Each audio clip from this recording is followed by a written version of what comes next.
This conference will now be recorded.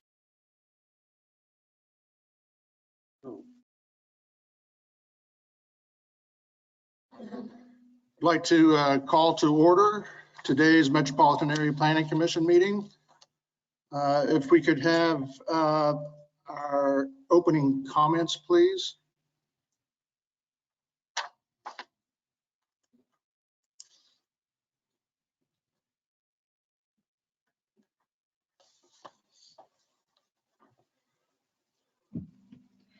Before we begin the agenda, the Wichita-Sedgwick County Metropolitan Area Planning Commission and the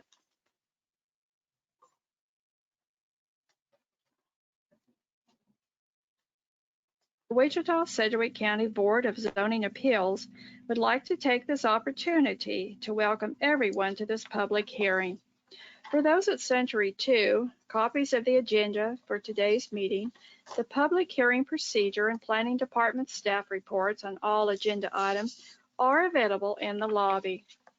The Planning Commission's and the BZA's bylaws limit the applicant on a zoning, subdivision, or variance application and his or her representative to a total of 10 minutes of speaking time at the start of the hearing on that item, plus up to 2 minutes at the conclusion of that hearing. All other persons wishing to speak on agenda items are limited to 3 minutes per person. However, if they feel that it is needed and justified, the chairman may extend these times by up to 2 minutes. All speakers are requested to state his or her name and address for the record when beginning to speak. When you are finished speaking, please share your name, address, and the case number on the sheet provided in the room or the GoToMeeting comments box. This will enable staff to notify you if there are any additional proceedings concerning that item. Please note that all written and visual materials you present to the Commission and the Board will be retained by the Secretary as part of the official record. If you are not speaking, but you wish to be notified about future proceedings on a particular case, please provide your contact information to the Planning Department.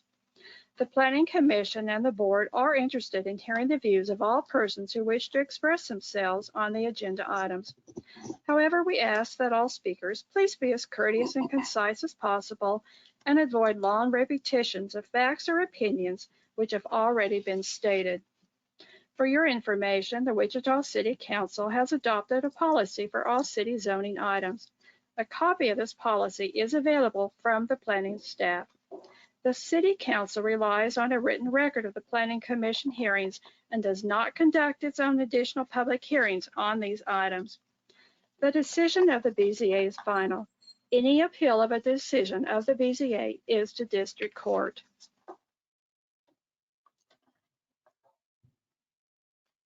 Thank you. I've got a couple of housekeeping items here. One, if you are attending this meeting virtually, remember to unmute your microphone before speaking.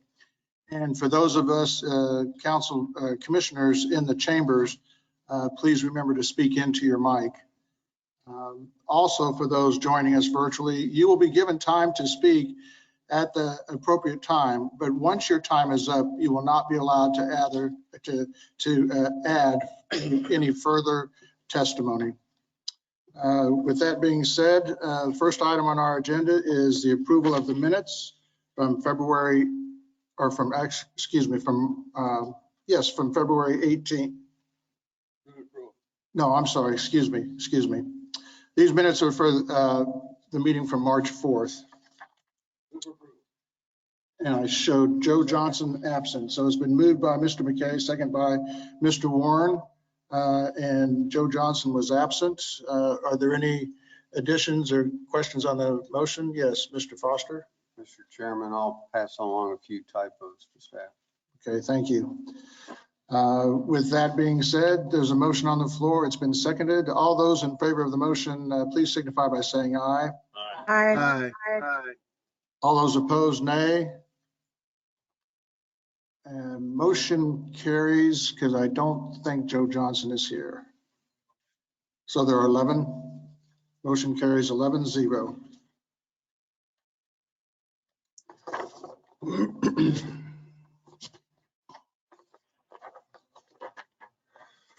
Moving on, we'll consider the subdivision committee recommendations. The first one up is sub 2020, number 20.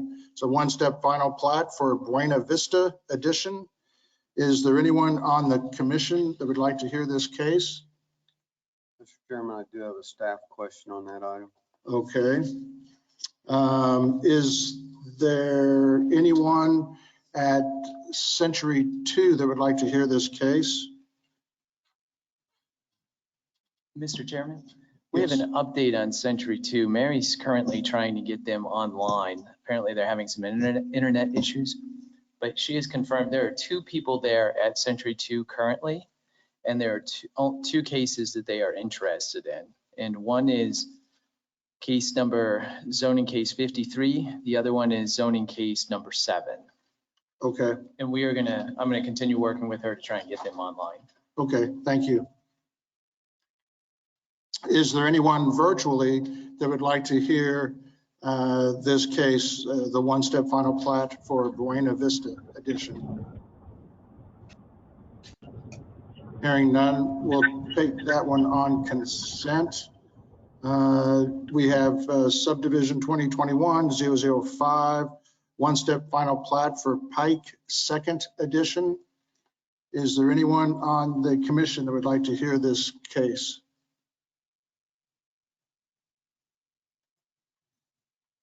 Hearing none, is there anyone virtually that would like to hear this case? Hearing none, we'll take that on consent. Next is sub 2021-006, one-step final plat for EC 11th edition. Is there anyone on the commission who would like to hear this case?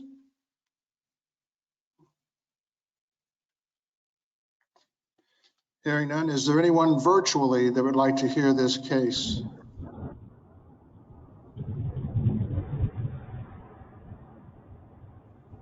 Hearing none, we'll take that one on consent. And Mr. Foster, you had a question on for staff on Buena Vista. That's correct. If you'll recall, when the subdivision committee addressed this, we talked about the uses, the multifamily and the single family and duplex.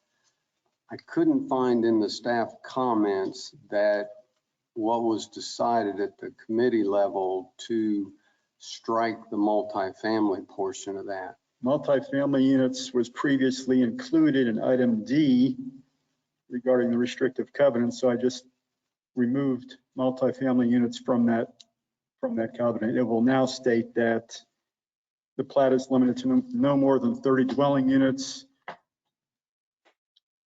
which would encompass either single family or 2 family units until a second point of access is constructed. I just wanted to confirm that. That was my question. Thank you. Mr. Chairman, I'll move to approve agenda items 2.1, 2.2, and 2.3. It's been moved by Mr. Warren, second by Mr. Bill Johnson to approve 2.1, 2.2, 2.3. Are there any questions on the motion? Hearing none. All those in favor of the motion signify by saying aye. Aye. All those opposed, nay. Motion carries unanimously. I just had Joe Johnson trying to call me, so I don't know if he's having trouble getting in. Sir, I just got an email from him indicating he is having trouble getting in, so I'm going to give him a call. Okay, thank you.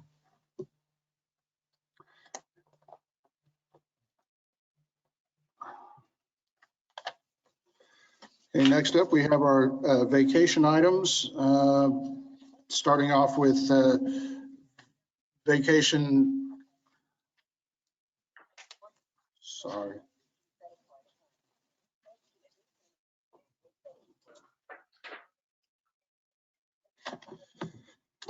Vacation case 2021-0007. It's a city vacation of Platter's text to allow a portion of Reserve E to be transferred to an adjacent property. which is located at 10622 East Glen Gate Circle. And I believe that we do have an updated staff report on that that came after all the discussion that we had at the subcommittee meeting. So is there anyone on the commission that would like to hear this case? Mr. Chairman, I would like to recuse myself from this case. I live 2 houses down from the subject property, and I've been in communication with other residents. Okay. Mr. Chairman, do we need to recognize those updates part of the record? We sure can. I think that Philip is prepared to do that. Let's see if why don't we go ahead and do that? And we'll move on to the next case, vacation 2020-0008. It's a vacation of access control on South Webb Road, located approximately 1200 block of South Webb. Is there anyone on the commission that would like to hear this case?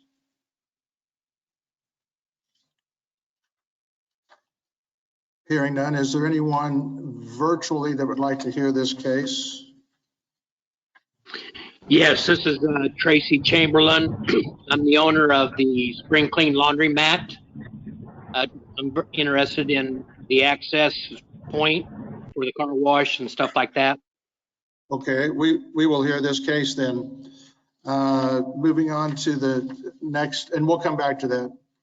Okay. Moving on to the next case, we have a vacation 2021 009. Vacation property located in limited commercial, located at 1544 South Webb Road. Is there anyone on the commission that would like to hear this? Is there anyone virtually that would like to hear this? Hearing none, we'll take that one on consent. Move to approve item 3.3. I'll second that. So it's been moved and seconded to approve vacation case 3.3, 3.3, which is vacation 2021-009. All those in favor of the motion signify by saying aye. Aye. All those opposed, nay. Motion carries. We can probably have the staff question. It's just a staff question, right, on the 3.1, or do you want to go ahead and hear the entire case? No, it's more of Just an update? protocol question of should we have those updates for the record? Okay. Philip, if you'd like to come up and just give us those updates, and then we'll go ahead. Yes, good afternoon, Planning Commissioners. Philip Zevenbergen, Planning staff for the record. Just a brief overview for the record of what this case is. The request is to amend the platter's text to remove the uses from Reserve E so that a portion of that property can be transferred to an adjacent property owner for development. As we talked about in the subdivision committee last week, there was concern with Evergy about a primary line that they had near the property line where it abutted this reserve. Evergy and the applicant worked this last week and came to an agreement that the primary line can be moved. The applicant is agreeing to pay for it, so Evergy does not have any objection to this case anymore. So that really was the only issue, and it has been resolved through this week. The only other update was just an update to the conditions of approval to reflect that and one other thing was the applicant agreed to revise the size of their portion of the reserve. They're reducing it by 15 feet on the west side. So instead of being 25 feet from the right of way, I think it's now 40. And there was an updated exhibit that you guys received from me via email reflecting that as well. So really, we're just going to need an updated legal description from the applicant, but that can be done before this case goes to City Council so that we have the correct one to put in the vacation order should it be approved. Any questions? Okay, thank you, Philip. I move that we take this item vacation 2021-0007. We approve that. Been moved by Green, second by Nix to approve this this vacation. Any questions on the motion? Hearing none. All those in favor of the motion signify by saying aye. Aye. All those opposed, nay. And abstentions, 1. So that motion carries 10-0-1. Moving on to the public hearing items, we will hear 4.1. Item 4.2 is a conditional use 2021-0006. It's a city conditional use for 125-foot tall wireless communications facility located at 1511 West 27th Street South. Is there anyone on the commission that would like to hear this case? Mr. Foster, we will hear this case.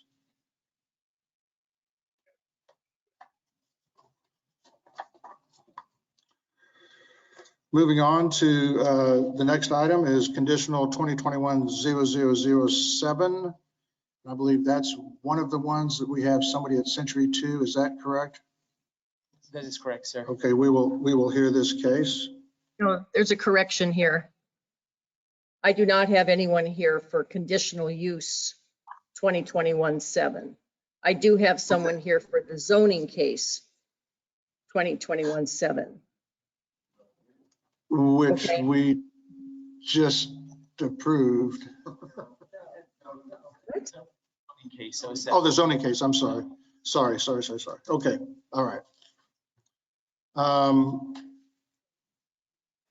So we're on 4.3, conditional use to amend a PO on number 3 at roughly the 1200 block of South Webb Road. Is there anyone on the commission that would like to hear this case?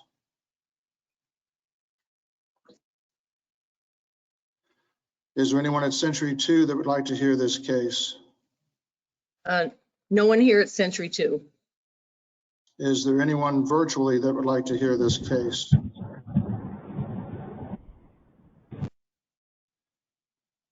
There's no one, so we will take item 4.3 on consent. Next, we have zoning 2021-0005. It's a city zone change from single family to limited industrial located at 1515 South Yucca Place. Is there anyone on the commission that would like to hear this case? Mr. Chairman, I need to abstain from Okay. this item.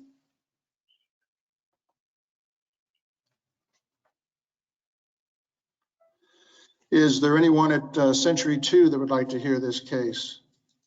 There's no one here for this case at Century 2. Thank you. Is there anyone virtually that would like to hear this case?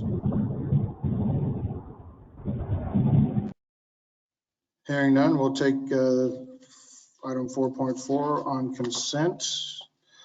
Item 4.5 has been deferred.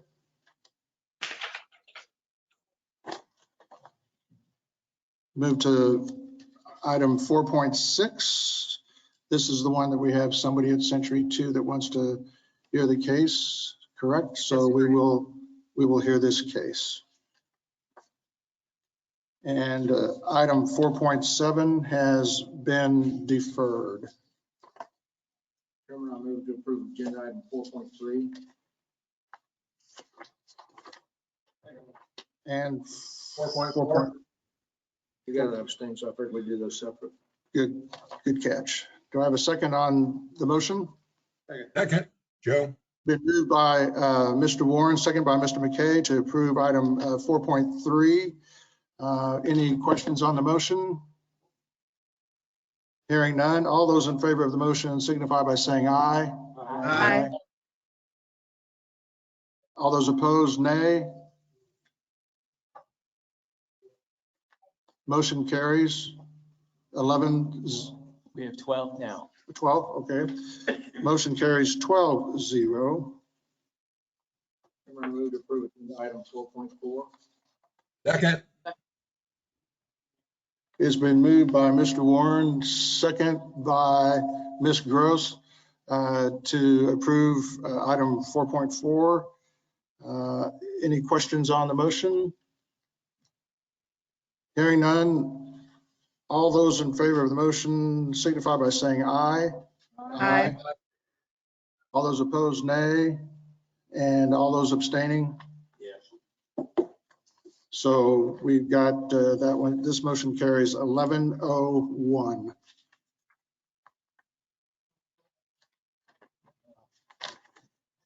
Mr. Chairman. Okay, yes. Quick correction on that. Mr. McKay's. Oh, he's on, okay, So so, it'll be 10:01. so it'll be 10:01. That's correct. Okay. 146. Okay, let's go to Vacation. item 3.2, which is the vacation 2021-0008.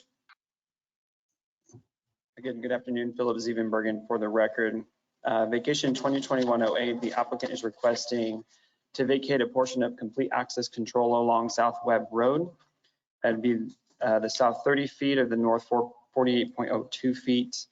Lot 1, Harrison Park, 3rd edition. The site currently has access through a access agreement on the north part of the property. If you want to go to the aerial image, Paul, we can see that a little bit better. You can see that though it's labeled as South Webb Road, but it's an access primarily for the EMS station to the east, but it is an access easement that does provide access to this undeveloped lot where this car wash is going to go. That was with Con 2021-07. That was approved on consent at this meeting. If you go to the site plan, the applicant is requesting the vacation of the access control to allow an egress drive out of the car wash. Through conversations and the discussion at the subdivision committee, traffic engineering is not in favor of a full movement drive based on the location related to the signalized intersection at Lincoln, as well as the other drive for the laundromat to the south. It does not meet the city's access management standards, which require a minimum of 400 feet away from the intersection and 200 feet away from the other drive. Therefore, traffic engineering is okay with a right in, right out configuration of that drive instead. And that was part of the staff report to the subdivision committee and part of the approval from the subdivision committee, which was a 6-0 recommendation last week. There was another comment in there by Public Works about the Southern Star gas main in the right of way of Webb Road. Really one of the conditions of approval is that the driveway will have to be built to city standards and there won't be any design exceptions from Public Works. And so they will have to make sure that they are not in conflict with that gas line. They will just have to be in contact with the Southern Star gas company as they move forward with the design phase of it. It will also be able to potentially prohibit where any access control signs or whatever could be placed just based on the depth in relationship to the gas line. There were no real issues with that in the subdivision committee, just more of a FYI to the applicant that that is there and that Public Works would not be allowing any design exceptions if you find that there's a conflict with the gas line. Evergy and Cox have lines in the right of way. Cox's lines are on Evergy poles. They don't have any objections to the vacation, just the standard language is if there's a conflict of a pole in relation to where the drive is going to be, that a relocation of that pole will be at the applicant's expense. As I mentioned before, subdivision heard this last week, gave it a 6-0 recommendation, and I can stand for any questions. Any questions for staff? Hearing none, if we could have the agent or applicant, you state your name, address, and you have 10 minutes. Kirk Miller, K.E. Miller Engineering, 117 East Louis. We are fine with staff comments. Be glad to answer any questions. Any questions for the agent? This is Tracy Chamberlain. I'm the owner of the Spring Clean Laundromat. I'm having a hard time. Just a minute, Mr. Chamberlain. Okay. I'll come to you in a second. Okay. Were there any questions for the agent from the commission? Hearing none. Is there anyone virtually? Tracy, would you like to address the commission? And you have 3 minutes. And if you could state your name and address, please, for the record. And unmute your mic. Okay, I'm back. Tracy Chamberlain. And my business address is 1224 South Webb Road. And I'm the owner of the Spring Clean Laundromat that's going to be adjacent to this car wash. I'm having a hard time telling exactly where the entrance and exit for this car wash is going to be at. Is it going to be just north of my property line? That's one question. And the second question I've got is, in just looking at other car washes around town, there seems to be a bottleneck that can happen out on the road if there's no turning lane. And have we looked at that? And have we looked at the amount of traffic that goes up and down that road, and what could possibly happen if there is a bottleneck on that road of access getting into my business? Okay. We'll have the agent address those questions. I'm going to see if there is anybody else that would like to speak to this case virtually.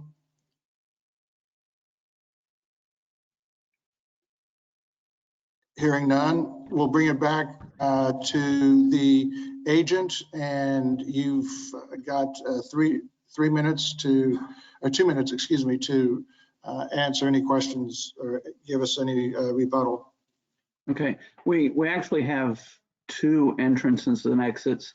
We have one on the north side of the property, then the one that will be on the south side of the property, closer to the laundromat. The one on the south side is a right in and right out. So any traffic coming from the north, which we anticipate probably be the majority of the traffic, will have to use the north entrance. So they wouldn't be bottlenecking in front of the laundromat. The only way that would happen is if we stacked a lot of vehicles out on the road, and we've got about 200 feet of stacking, which is about 10 vehicles stacking on that south side on that entrance. So there's plenty of stacking when you put both entrances together. So I don't see it as being an issue. I'd be glad to answer the questions. So there's no entrance to the car wash on the south end of the property. That's just an exit only. It is an entrance only if you're coming from the south. If you're coming from the north, you have to go on the north side. Okay, thank you, Mr. Miller. Mm-hmm. Mr. Foster, do you have a question? It's for the agent. Okay. Go ahead. Yeah, go ahead, please. Kirk, you mentioned the access on the north side there. On the diagram we're looking at, can you tell me how that ties up to the street system? Is there cross lot access, or how does that work? Well, actually, our property line goes all the way across to the north side of what would be Lincoln Street there. And the access easement is for that EMS station. But we have a traffic signal there, so it's easy to get people out at that point if they need to take a left and go south on Webb. But it's also an entrance to the car wash if you're coming from the north. And if you came from the south, you could also use that one if you wanted to. But there's an in and an out. I mean, it's wide enough for 2 lanes right now, the way it's paved. And we're anticipating probably paving widening it a little bit to the south to even give us another lane coming in. And then they go all the way to the back of the property and turn in, and then head back to the west again to enter the car wash. I know one oddity that we noted at the committee level was it looked like an encroachment onto the laundromat property there with the pavement and stuff, but yet the right in, right out cures the whole condition, so. And Kurt, how far north of the the laundromat driveway is that right in, right out only? The right in, right out's at the very south line. Very south line? Okay. Yeah. All right. The laundromat driveway is south of that it's at the south end of their drive, at their property. Okay. Okay. Well, that helps. This is Tracy again. Can I ask one more question? I'm sorry, Tracy, your time is up. It's not a dialogue back and forth. Yes. Not a dialogue back and forth, but I was interested if that answered his question. Okay, if you want to go ahead and ask him. What the agent gave us, did that answer your question? Mr. Chamberlain? Yeah. The only question I had was is there going to be some kind of a barrier or a curb in between their parking lot and our parking lot? Yes. Okay. Yes. Okay, that makes me feel better. Okay, thank you. Yeah, thank you. You bet. Are there any other questions for the agent? Hearing none, we'll bring the dialogue back to the commission for action. I move to approve item 3.2.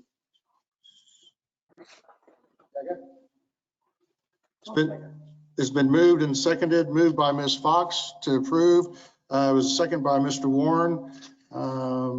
Any questions on the motion? Hearing none, all those in favor of the motion signify by saying aye. Aye. Opposed, nay. Motion carries.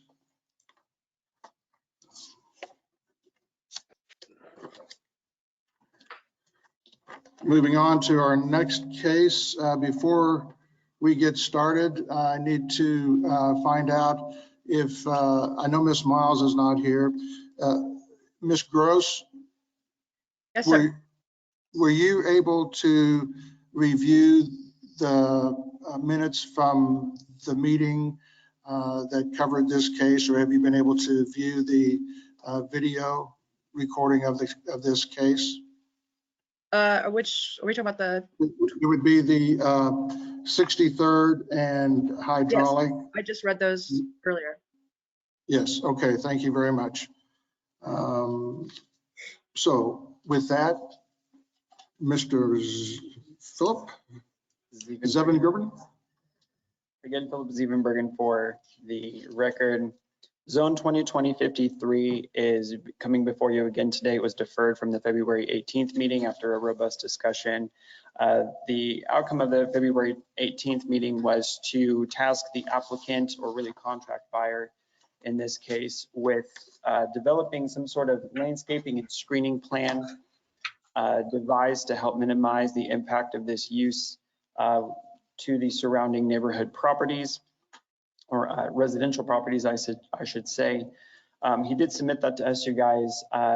They are attached on your staff report if you haven't had a chance to review. We have them in the PowerPoint presentation. I will briefly go over them, but the contract buyer, Mr. Warren, intends to use those same slides that he submitted during his time to go over it potentially in more detail than what I have for you. Brief overview of the case for those who may be listening and are brand new is it's a zone change request from rural residential to general commercial located on the southwest corner of East Hydraulic and South Hydraulic and East 63rd. It is in Sedgwick County, even though is the city of Wichita on a couple sides of it. The intended use is for a vehicle storage yard for boats and RVs. A vehicle storage yard is allowed to store operable vehicles for up to 72 hours. It doesn't just include recreation vehicles. It could be automobiles instead. One of the conditions of approval is that we would limit this use to just the boats and RVs as the application had suggested. The properties surrounding it are zoned primarily SF5, single family residential, with single family homes to the east, to the north, and to the south. There is some general commercial zoning to the north. The one directly at the northwest corner is vacant, but properties to the north of that do have commercial uses. It was discussed during the last meeting on the 18th that there could be potentially some nonconformities going on or some illegal activity in that they're just not in compliance with the zoning code. Property to the northeast is zone limited commercial. It was mentioned that there are owners within the Pine Bay neighborhood, which is the properties to the east, who actually own that and have owned it to prohibit commercial development as long as they own it. The protective overlay for this would limit the site to limited commercial uses, except for the one vehicle storage yard as permitted in GC. So even though we'd be recommending approval of general commercial zoning, we would be looking to really make it more basically an LC property, just as the, if property changes hands or future development, be more appropriate types of uses, considering the residential around there, understanding that there could be things done to the vehicle storage yard to minimize the impact and intensity with the surrounding residential uses that you see.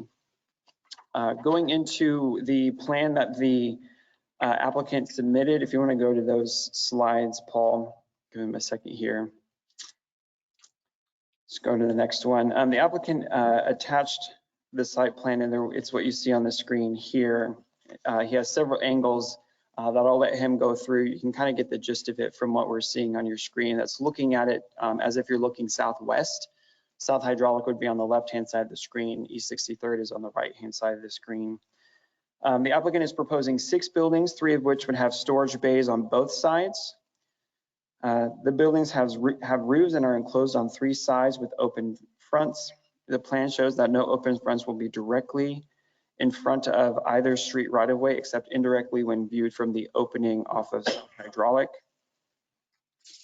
The plan shows 1 entrance off of South Hydraulic. The plat does allow an opening along that area, so there's no issues as long as he's putting the driveway. The plat allows him to.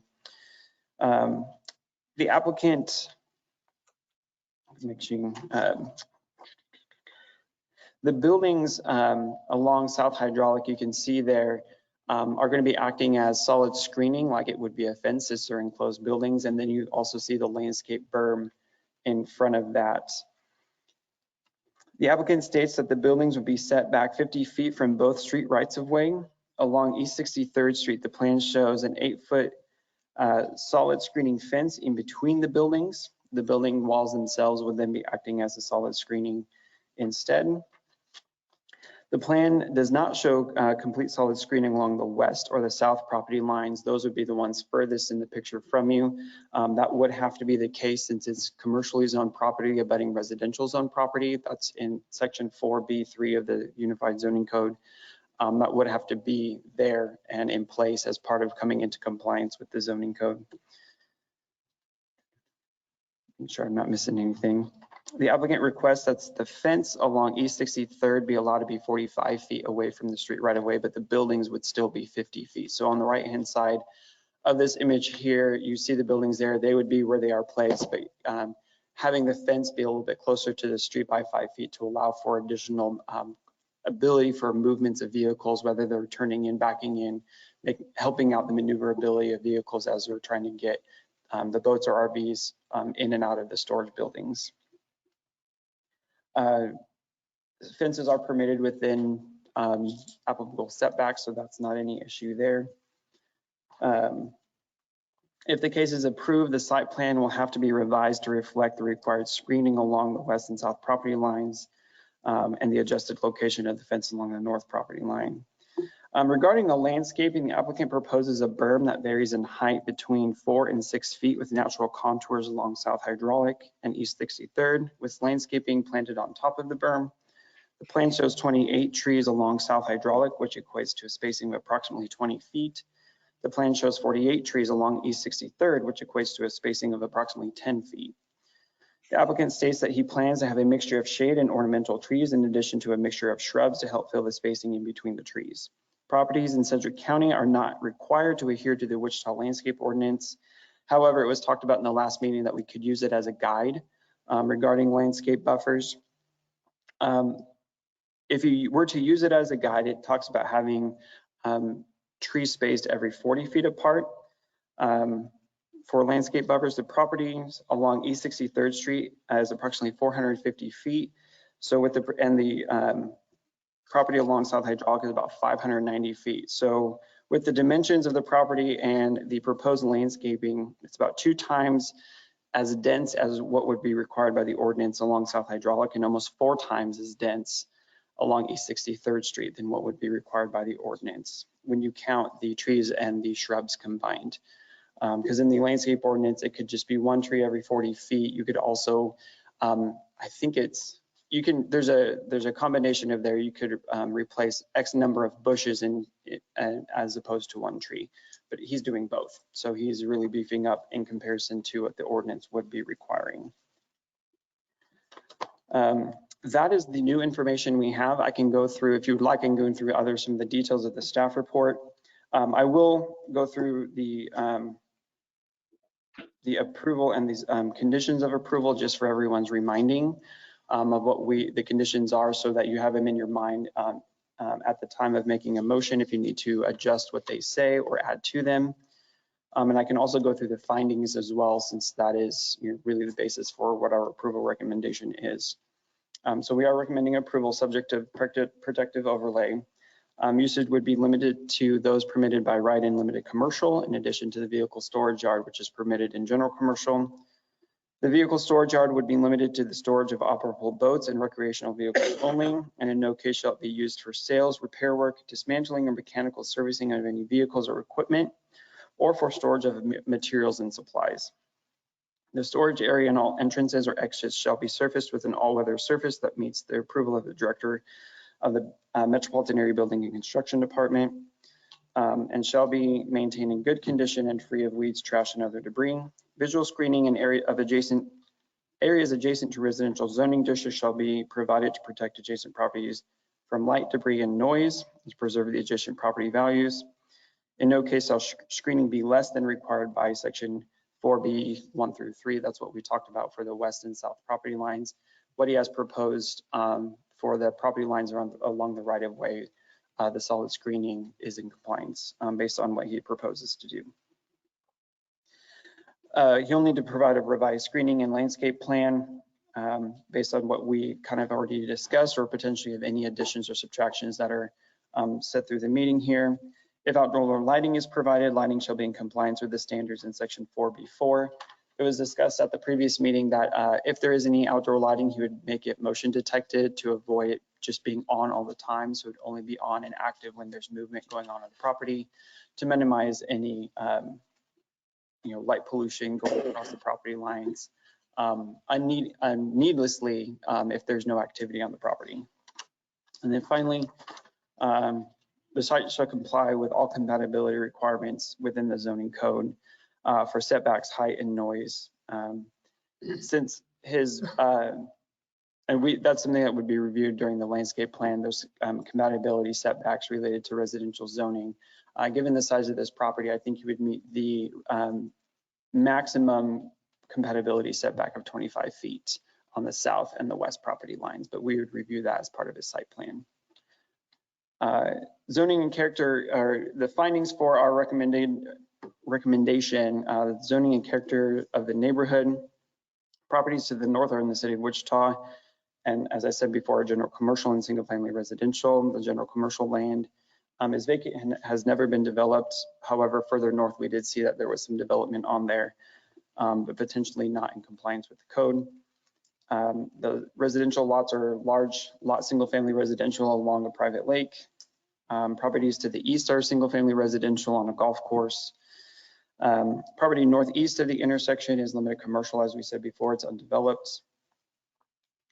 Property to the south is a single family residential and it has a large lot single family home. And then same thing on the west side is large lot single family residential as well. Staff's opinion is that permitting additional unrestricted general commercial in the area is inappropriate. However, the community investments plan and even the South Wichita-Hayesville area plan identifies the southwest corner as appropriate for commercial development. So with the protective overlay, we feel that is appropriate use, limiting it to limited commercial, and with the beefing up of the landscaping and the screening, it should minimize and mitigate potential negative impacts with surrounding properties.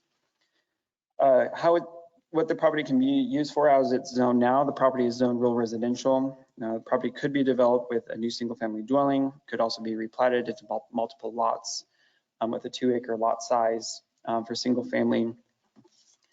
This type of use is permitted by conditional use, but in rural residential, but have to be accessory to a primary dwelling instead. That's why he's going for the zone change, because there's no houses on there right now. If we remove these restrictions and rezone it, what could be the detrimental impacts on neighboring properties? Though the intended use of the vehicle storage is deemed appropriate, other permitted uses within general commercial would be detrimental to the growing residential development in the immediate area. The provisions of the protective overlay and the revised landscape and screening plan will minimize and mitigate the negative impacts of this commercial development on adjacent residential development. The property has never been developed. Over time, it's always just been used as agriculture up until this point. As I mentioned before, the comprehensive plan identifies this as residential, but historically the intersection of 2 arterial streets has been deemed appropriate for commercial development.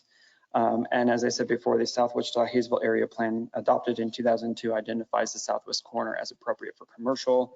It also has a specific mention in the plan that they're looking to develop more commercial uses in the area. And the development of the property would not have any detriment on community facilities or resources.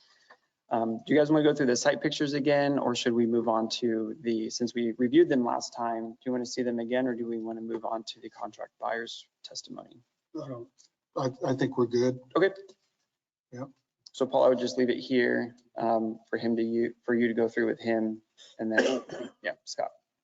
I do have some supplemental comments to the staff report. And just in general, as usual with cases, I just want to emphasize that on the Planning Commission, when you make a motion, you should include findings from the Golden factors to support your motion. And what that means is that if you move to approve per the staff recommendations of the protective overlay, we have made findings in the factors to support that. And you might emphasize or comment on ones that support your motion. However, if you would like to take a different action and make a different motion, I would encourage you to share different conclusions on some of the golden factors and that would support your motion. Okay, thank you. Do we have any questions for staff? Yes, Mr. Warren. I've got a staff question, and depending on the response, I may have a question then for the commissioners. Since we had a fairly robust discussion on this the last time, do we need to open the discussion to all of the aspects of this, or can we limit that to the revisions of landscaping, buffering, and berms and that type of thing? You know, Justin Wagner, Assistant County Councilor, Commissioner Warren, I think that's a very good question. One thing I would say that could be appropriate here, this question came up at the end of the hearing last time in terms of what you might do. And I believe the chairman had commented on possibly having comments be just about the new materials. What might be appropriate in this particular case, because your bylaws do speak to a certain amount of time per person, it might be appropriate to have a motion to suspend the bylaws and maybe state in the motion if the intent is to have the comments be limited to a particular aspect of this, perhaps I think what you discussed in terms of screening or protective overlay. You know, maybe the motion could also allot the amount of time for speakers. I think it might be easiest to just allot the amount of time per how the bylaws do allot that for a regular public hearing. And part of the reason, Commissioner, that I mentioned that is because the public hearing had closed early. And so this would be some supplemental comments, but I think in the interest of due process, it'd be fair to give both the applicant's agent or contract buyer in this case, and also the surrounding property owners the opportunity to opine on this information. But again, I would think that it would be appropriate to try to limit the context of those comments to this new information. We could either restrict or expand the amount of time. I think you could. The bylaws would say that you can suspend the rules if there's a motion to suspend. And then I think really in this case, the motion maker could explain, what the comments would be and how many minutes you would give each speaker, or you could just say per the normal approach allowed under the bylaws, and limit it perhaps to the content of what it would be about. Because I do think it's appropriate in this case. The question had arisen a month ago, and I think it's the same analysis, to give the neighbors the opportunity or any other interested parties to comment upon that. But I think if you are going to give the agent an opportunity, you give them likewise some time similar to your bylaws. I think it's a pretty fair balance in terms of giving each side an opportunity to be heard. Thank you. Thank you. Yes, Mr. Foster.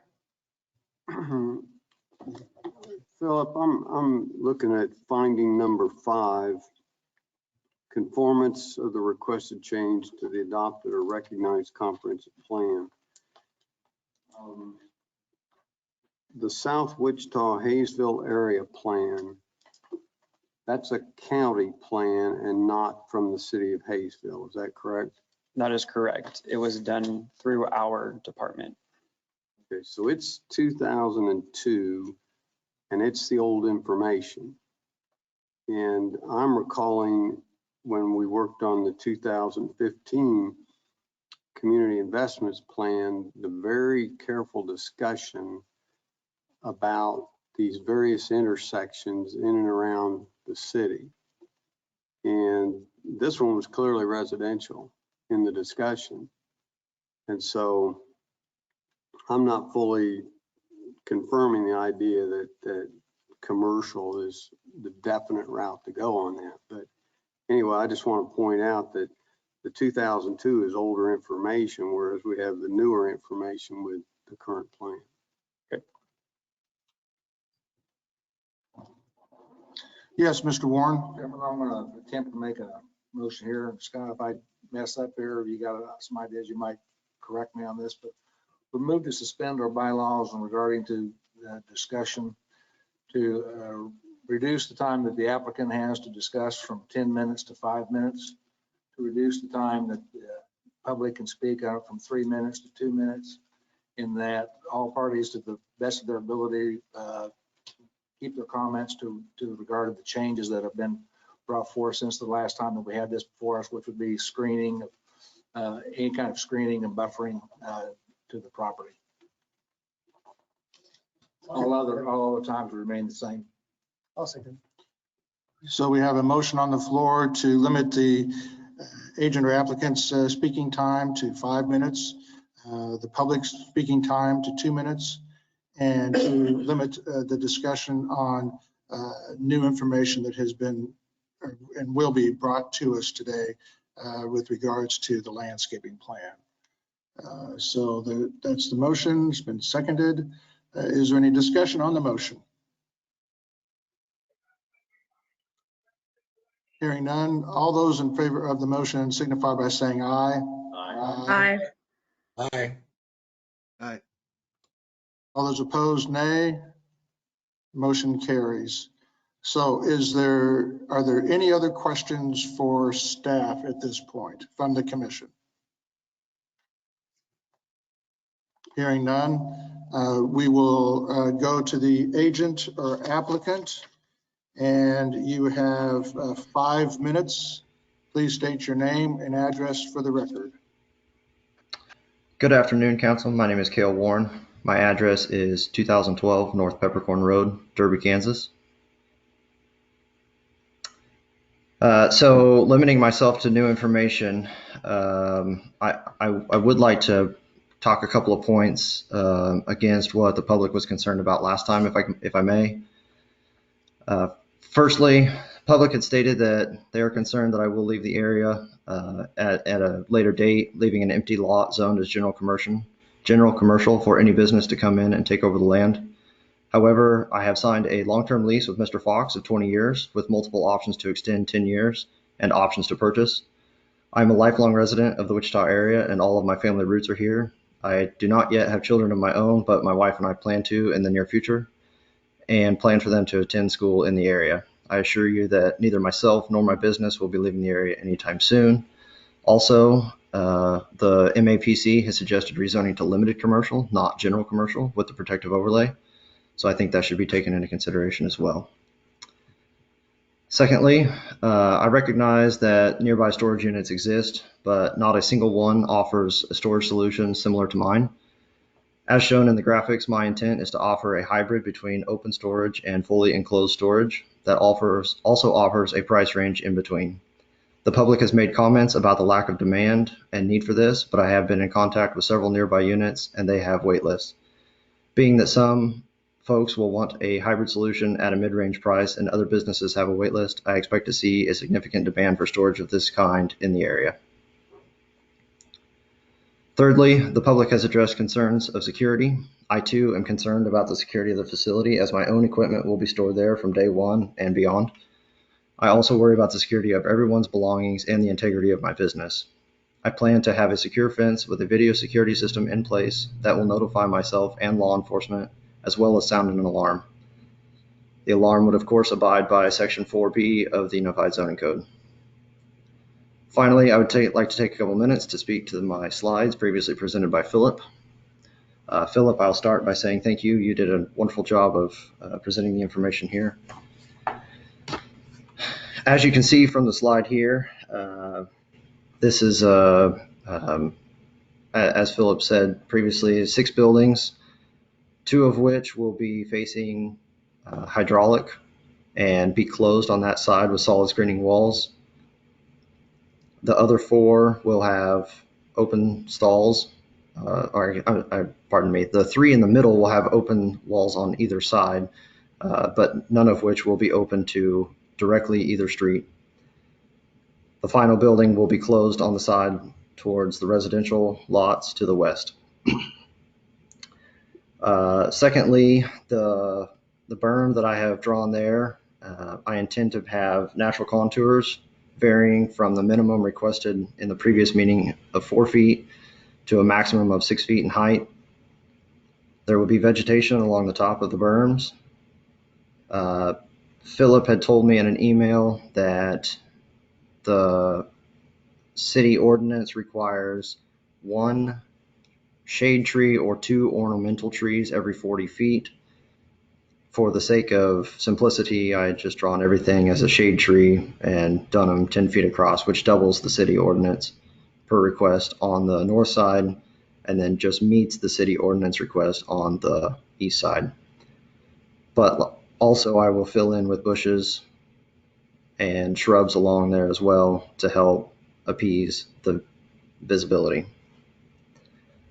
The fencing in between, as Philip stated, will be 8 feet tall, and I will redraw the site plan with a fence on the southwest corner there for future reference. The fence along the north, I would like to extend to a 45-foot setback rather than 50-foot setback, as Philip stated, just for enhanced maneuverability for customers within the storage unit. There are a few slides here, if you wouldn't mind clicking through them slowly, just to let everyone kind of see a little bit better, get a better representation of kind of what this looks like. Next slide, please. This would be from the north looking south. Next slide, please. Looking in west at the entrance. Next slide. Looking northwest.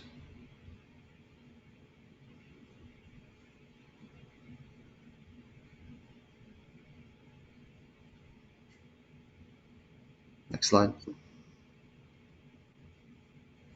Okay.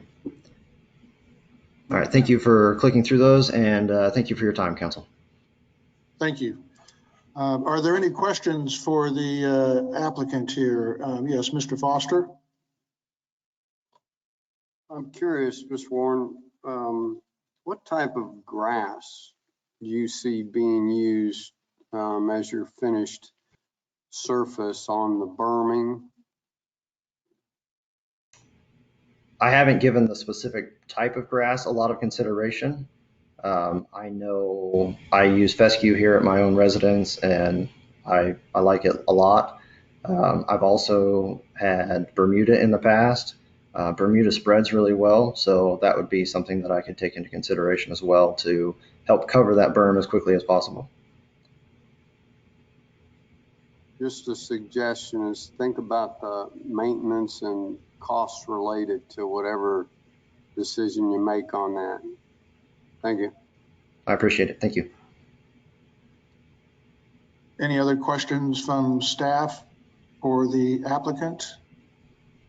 I have just one. You're saying that the fence is going to be 45 feet from the center line of the street or from the property line? No, it would be 45 feet from the property line, sir. Okay, that's what I thought you said, but I wanted to make sure. Any other questions? Hearing none, we'll open it up to public comment, keeping in mind that you will have 2 minutes, and to limit your comments to items and issues that have just been brought forward to us with regards to the landscaping plan. First off, we'll go to Century 2. Is there anyone in Century 2 that would like to address the commission on this case? Chairman, there's no comment from Century 2 on this case. Okay, thank you. We will now open it up to people that are online virtually. If you could state your name and address for the record, and you have 2 minutes.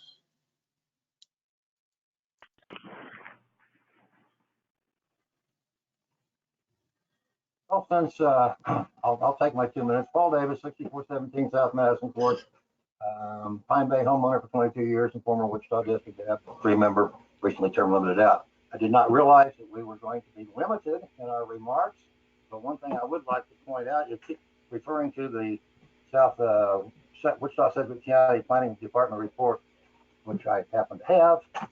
I was a correspondent when that was made, and I believe it was 1998. 2020 at the, 2000 at the very latest, and none of the commercial stuff that it suggests in this corridor has happened. There has been no commercial development from Meridian to Oliver on 63rd, and very little from 47th clear to the county line on hydraulic. What there actually has come in has been more blighted area. We've got 2 businesses in the area where proprietors are living in. But looking at their document, which one you have on the screen here in particular, the evergreen trees or whatever appear to be arborvitae, which typically don't get over maybe 5 feet high. The buildings also, I think the perspective's a little strange. They kind of look like the 50s automobile print ads where the cars look a lot lower and longer and wider than they actually would be. These buildings actually don't look quite tall enough to house RVs in this perspective anyway. So, and most of them appear to be 4-sided buildings, and they're proposing 3-sided, such as tractor sheds, for instance. And I don't see how they'd store motorhomes pulled behind the 5th wheels in such a short sidewall structure. So I see that as a bit misleading. So I guess I'll close quickly and say I can't see any rational reason to approve this unjustified, inappropriate, and as you can surely see by now, almost universally unwelcome request. I'll be happy to answer any questions. Thank you, Mr. Davis, for your testimony. Is there anyone that had on the commission that would have a question for the speaker? Hearing none, thank you again for your testimony. Next speaker, please. This is Steve Howard. I live at 1725 East Pine Bay, Wichita. I heard the comment that the buildings were going to be open on 2 sides, not enclosed on 3 sides on some of these buildings. They appear to be pole barns, not commercial grade type of buildings, more of a barn that my grandpa would put hay in, and not the type you would do have in a commercial development. And they don't appear to be a steel construction. They appear to be just basically telephone poles with aluminum on them. Thank you for your time, and that's all I've got to say. Thank you, Mr. Howard. Are there any questions of the speaker from the commission? Yes, Ms. Fox. Mr. Howard, what's your reaction to the landscaping suggestions for the perimeter? Do you The have landscape, yeah, the landscaping isn't too bad of an idea. I think it's appropriate to have any type of development across the road where Spray Lake is located. Their housing addition even has berms on it. My only concern is that the berms and fencing will never be built. Just the buildings will go up and we'll be left without the berms and the trees and landscaping. And that will never happen. And we'll end up with this property looking like two properties that are north of this location, which are abandoned cars and barrels. And that's my concern. Thank you. Okay. Next speaker, please. Good afternoon. This is David Edwards. I am the president of the Pine Bay Homeowners Association. My address is 6437 South Madison Court in Wichita. We can add landscaping all we want to this site, and maybe that makes it appropriate in some people's eyes. It is the general consensus of our homeowners association and our fellows at Spray Lake that this commercial property just does not meet with the general consensus of the area. That for 25 years, by my count, we've put in about 173 residential properties, knowing that this parcel would be rural residential or large lot residential. To let us involve, by a short count and a conservative account, about $15 million of residential development between our two subdivisions over 25 years, and then to come in and pull the rug out from under us and change the rules and allow a commercial development is just completely unpalatable. And again, we can add as many trees and berms to it as we want. We just don't feel that commercial property belongs there at all. Thank you. Thank you, Mr. Edwards. Are there any questions of the speaker? Yes, Ms. Fox.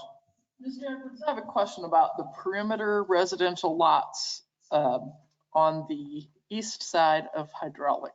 It looks to me like there's 5 residential lots that are vacant that are immediately adjacent to Hydraulic and across from this property. Is that accurate, or are any of those developed?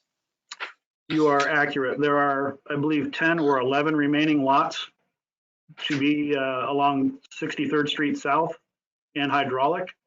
5 of those lots would look forward facing directly into this commercial development.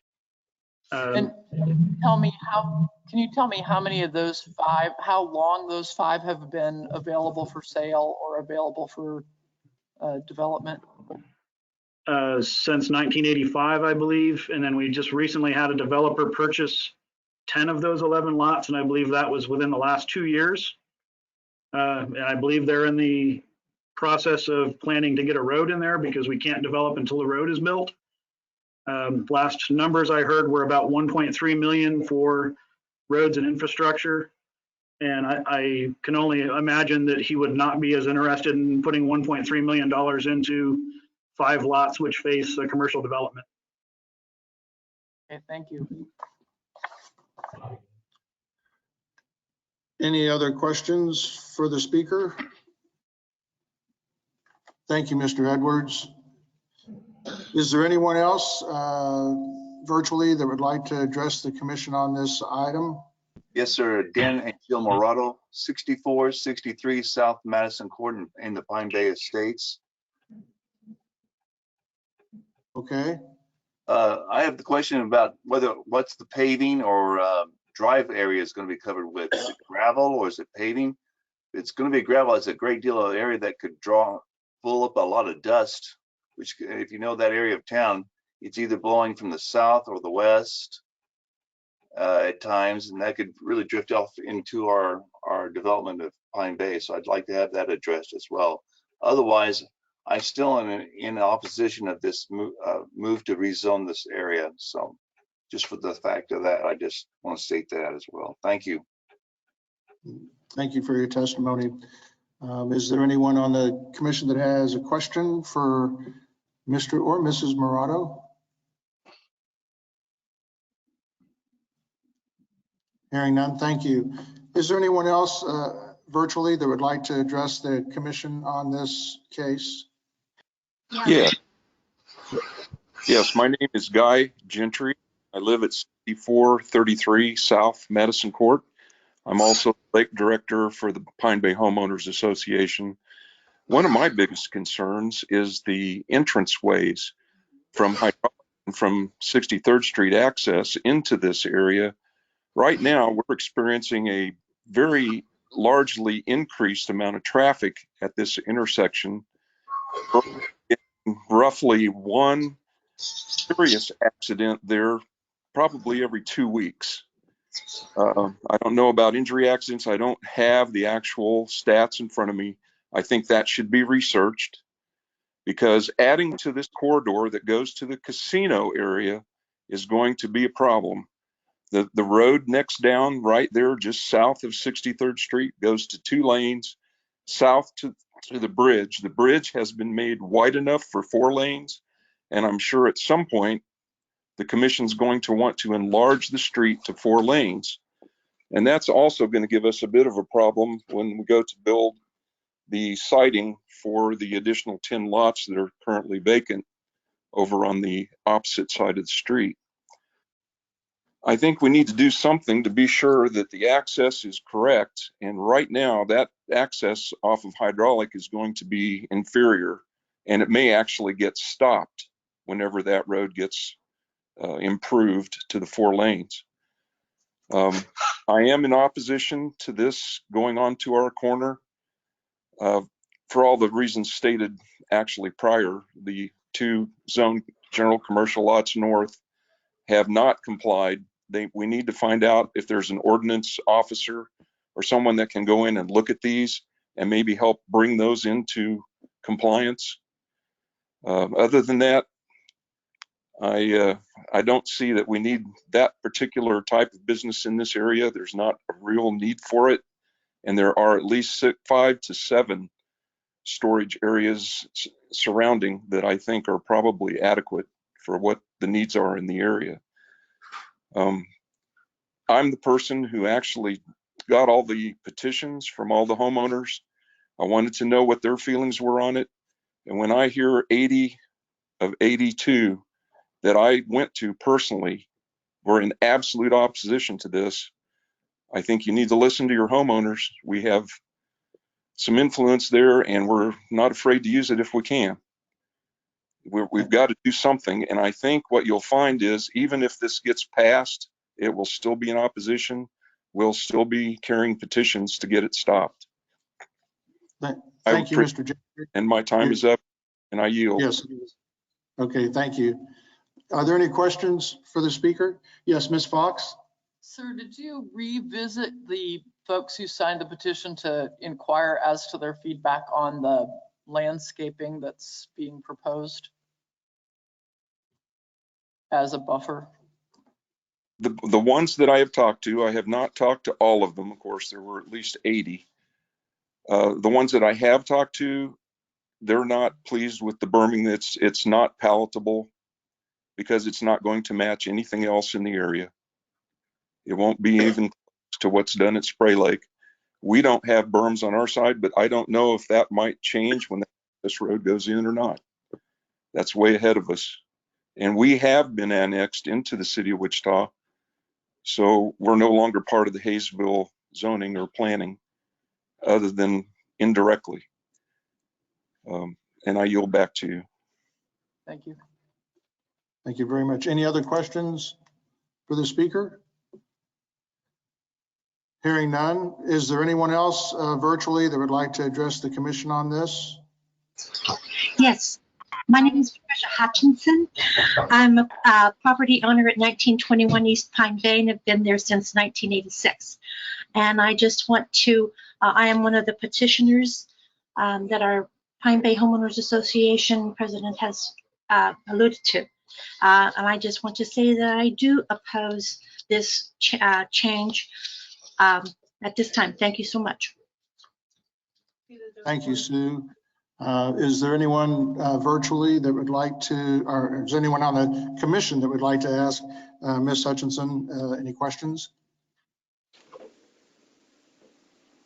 Hearing none. Is there anyone else? Mr. Capon, looks like you may be up. Yes, Dave Capon, 6439 South Madison Court, Pine Bay Estates. Even looking at the new drawings with the trees and the berming, I am still adamantly opposed to this. This will be detrimental to the area that we live in because it is residential, and I don't feel like this is the proper use for that land. Thank you. Thank you. Is there anyone on the commission that would like to ask the speaker any questions? Hearing none, we'll move on to the next speaker. Name and address for the record, please. You have 2 minutes. Hello. Brian Scott. Hello. Yes. Hello, this is Brian Scott at 6740 South Hydraulic Drive. I'm a residential homeowner in the Pine Bay area. We just purchased our house in the summer of 2019 expressively because of the amenities of the area, and it is a residential area. So for the previous reasons outlined, I agree with the speakers in opposing this change. That is all. Okay. Thank you very much. Any questions for the speaker? Hearing none. Next speaker, please. Hi, my name is Ladina Stefan, 1100 East 63rd Street South. I just have a couple questions, and it's kind of about the landscape and berm. So when this all begins, what size will the trees be? How long to full growth? Because I'm sure it won't cover anything in the beginning. Who's going to be responsible in the county to make sure that this is done? And would it be done before the buildings go up? Because that would be the preference. And overall, I am opposed. I'm opposed for all reasons stated. I don't need to restate. So those are my questions to you and the applicant. Okay, thank you. Are there any questions for the speaker? Hearing none. Is there anyone else that would like to address the commission on this? Yes, my name is Miranda. Sorry, Britton. go ahead. Sorry. My name is Miranda Britton, and I am at 1500 East 63rd Street South. I will be directly across from the property in discussion. I am also the treasurer and secretary for Spray Lake Homeowners Association. I myself being a homeowner, and also on behalf of Spray Lake, we oppose for all the reasons that have been discussed previously. I do have a concern and a question about the height of the berm. Right now, that lot itself is lower than the street, and I'm curious, is that berm going to be off of street level, or where will that berm basically begin? Thank you. Okay, thank you. Are there any questions of the speaker? Hearing none, thank you for your testimony. Is there anyone else that would like to address the commission? Is this, you have 2 minutes? Yes. Yes, this is Judith Larson. No, I'm not. I think there's two of us talking at one time. Oh yeah, I think you're right. So this is Judy Larson. Annette, I'm sorry. State your name and address for the record, please. Judy Larson and Rick Larson. We live at 25 East Pine Bay. And for all the reasons talked about, we also oppose it. We've been out here 22 years and have seen areas around here deteriorate that haven't come in compliance with what they said they were going to do, that were zoned light commercial or whatever. So we just want to go on the record that both of us, Rick and Judy Larson, are opposing this change to our area. Thank you. Okay, thank you. Any questions for the speaker? Hearing none. Next speaker, please. My name is Karen Cohen, and I live at 6429 South Madison Court. And basically, you know, everybody has said everything that I could think of, but, you know, I think that there are many other properties that could be developed in the South Wichita area. And I think that it would destroy the charm of our properties here on the golf course. We've only lived here for 4 years, and we have enjoyed the residential area here, and, you know, the golf course and everything. But I really would like to say that my husband and I, James and Karen Cohen, and my mother, Florine Rader, also oppose this change. Thank you. And thank you very much for your testimony. Are there any questions for the speaker? Hearing none, if we could, is there anyone else that would like to address the commission on this case? Yes, I would like to address it. My name is Randy McCleve, and my wife Vicki is here. We've lived in Pine Bay Estates for over 25 years, almost 30 years. And I don't think the gentleman that's planning this development has any idea whatsoever about what it's going to take to maintain this landscaping that he's proposing. We have a 50,000 square foot lawn, and we worked really hard in it. And believe me, it's going to take a lot of effort. I haven't heard anything about how they're going to handle the septic or sewage situation there. I would expect that they would have to have restrooms, and I hope they're not just going to stand out by the building. We're very concerned about it. Vicki and I are definitely opposed to the zoning change. We got enough problems with the two areas just north of there, and I can't imagine what the people at Spray Lake think about that mess with the barrels and all the cars. So no, Randy and Vicki McCleve, 6525 South Madison, definitely oppose. Thank you. Thank you, Mr. McCleve. Are there any questions for the speaker?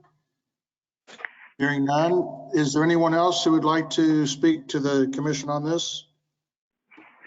Yes, this is Jack Whitney. I live at 6550 South Madison, and I've lived here for 25 years. And for the reasons that were previously mentioned, I would agree with them on opposing this change from residential to commercial. Thank you. Thank you, Mr. Whitney. Are there any questions for the speaker? Hearing none, is there anyone else virtually that would like to address the commission on this? Yes. This is Brandon Clark, 1212 East 63rd Street South in the Spray Lake Edition. On the previous meeting, it was proposed by council. Not only was the applicant supposed to propose it to the HOA beforehand, but it was also recommended to follow the guidelines such as the SAMs out northwest and the Fox Ridge Edition, in which I do believe that they were required for 6-foot minimum trees, solid surface screening, and irrigation. So with that said, I don't think that they've proposed any of that to anyone, and I believe they've been very vague as far as tree height, lack of irrigation, and the screening itself. Solid surface, anything short of that obviously requires constant upkeep. Okay, thank you, Mr. Clark. Any questions for the speaker? Hearing none, is there anyone else virtually that would like to address the commission on this case? Yes. My name's Marvin Steffen, 1100 East 63rd South in Spray Lake. My concern is who's going to enforce all these upgrades and stuff to his berms and this and that before it's ever done, because I've been there for over 20 years and I've seen those two light commercial, general commercial just on the north side of hydraulic go from not a bad looking place to total crap, and we can get nobody to actually do anything about it. So who do we contact when this guy doesn't do what he's supposed to do? Okay. I'm totally opposed to this.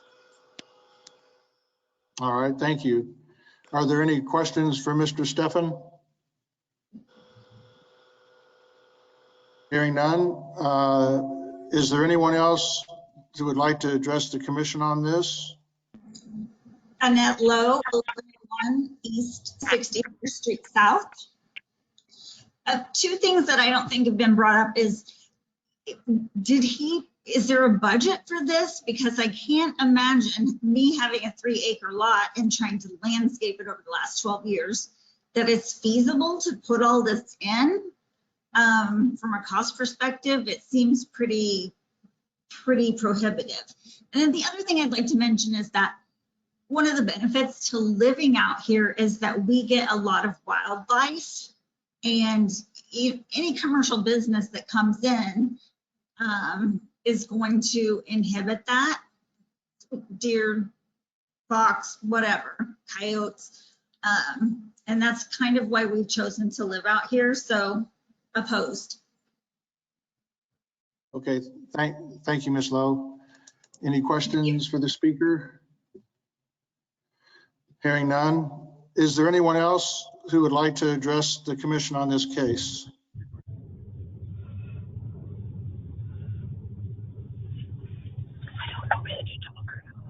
Yes, my name's Elaine Mullinax. I live at 6413 South Madison Court in Pine Bay Estates.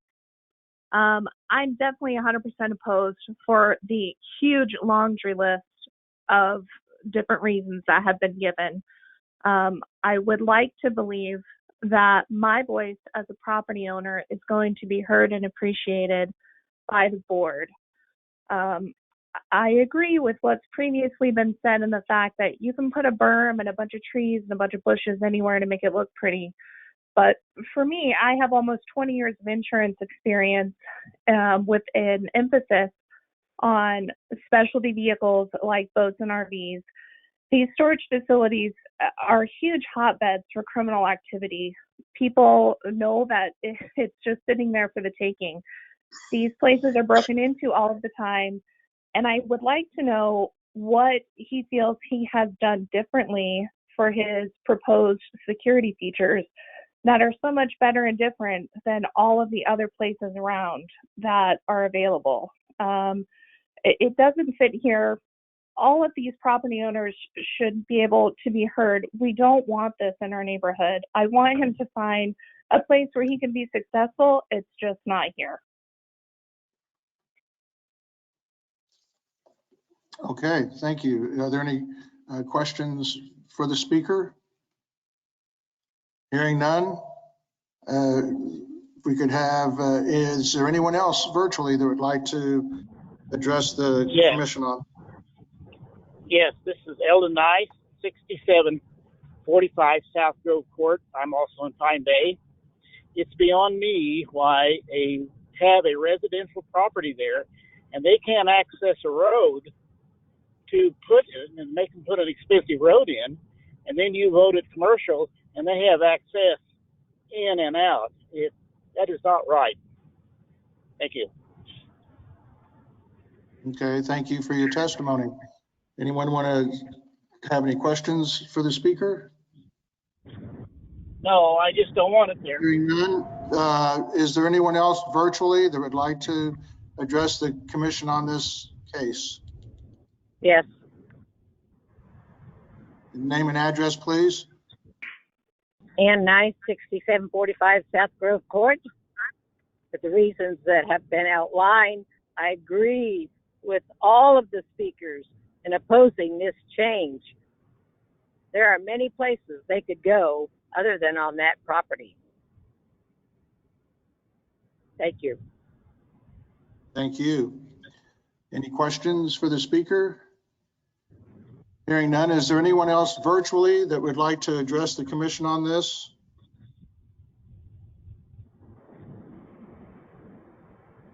Hearing none, we will turn the meeting back over to the applicant. You've heard several concerns, and it is now your turn to respond to those concerns. You have 2 minutes to address those. Thank you, Council. I would also like to say thank you to all of the public for addressing your concerns. I've written down a majority of the questions, but I'm sure I haven't captured all of them. The first question was about the surface. I do intend for it to be gravel. Due to the nature of the traffic, I don't propose there'll be a lot of dust due to the fact that everybody will be doing less than 5 miles an hour. When will the berm be done? There's dirt work that has to be done before the buildings can go up anyway, so the berm will be done right away. As far as vegetation goes, that will be done simultaneously with the buildings, is my prediction. One of the questions was on berm height. I can certainly set that to be the 4 to 6 feet from the level of the street. I think that's perfectly doable. One person raised a question about sewage and restrooms. I do not intend to have any sewage or restrooms on the property. People are going to be there. They're going to drop off their trailer. They're going to leave within 5 minutes. So I think there's zero need for that. And then one person raised the question of budget. As far as the dirt is concerned, there's already dirt there on the land that I have to do work with anyway. So that is a limited effect to my budget. And as far as trees and stuff go, I've worked that in, and it's not a killer to the project. So I believe that addresses all of the questions that I've written. So thank you for your time. Yes, thank you. And we do have some questions for you from the commission only. Ms. Fox? Could you address the issue of watering this berm and your budget for maintaining it going forward? How you plan to manage that? I have considered the cost of a well system as well as a sprinkler system that would provide adequate water along the berm for grass and the tree vegetation as well. Okay. And yes, Mr. Foster? Warren, one of the concerns brought up was the issue of traffic and where your entrance is showing there on the east side. And perhaps staff might have to look into this. Should that drive be shifted further southward with anticipation of long-term development of this roadway?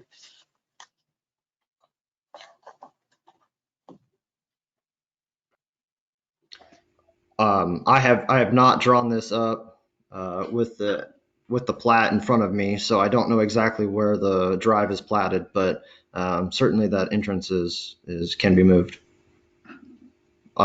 It would have to be determined prior to building the buildings, of course. Yeah, the staff report has the plat in it, so when it was platted, County Public Works looked at access to this property. It was platted with one drive access permitted. Give me 1 second here. 30-foot opening along South Hydraulic, 252 feet south of the center line of the intersection.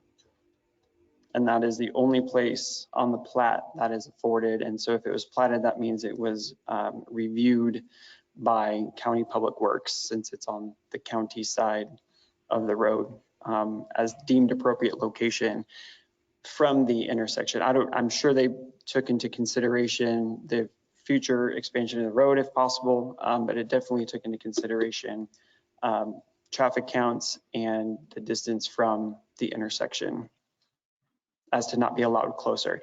As for putting it further back, I don't know what they assessed. Obviously, there's a drive to the property to the south of this one, and I'm sure that came into consideration, but the ability to move it south could potentially be in the future, but if it's platted at this location, I don't see through the building and construction aspect of this project them coming by and saying, well, now you need to move it, because that's where they platted it.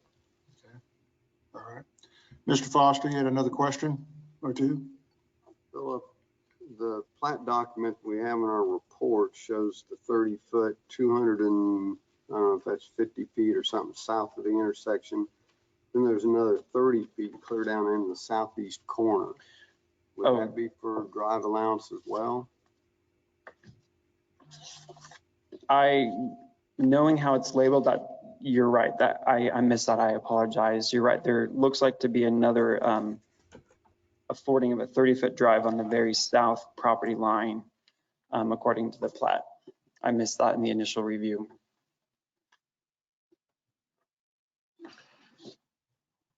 Michael, I have a question.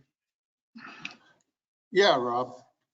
For the developer, one of the homeowners was questioning what type of security system he was going to install. Could he address that, please?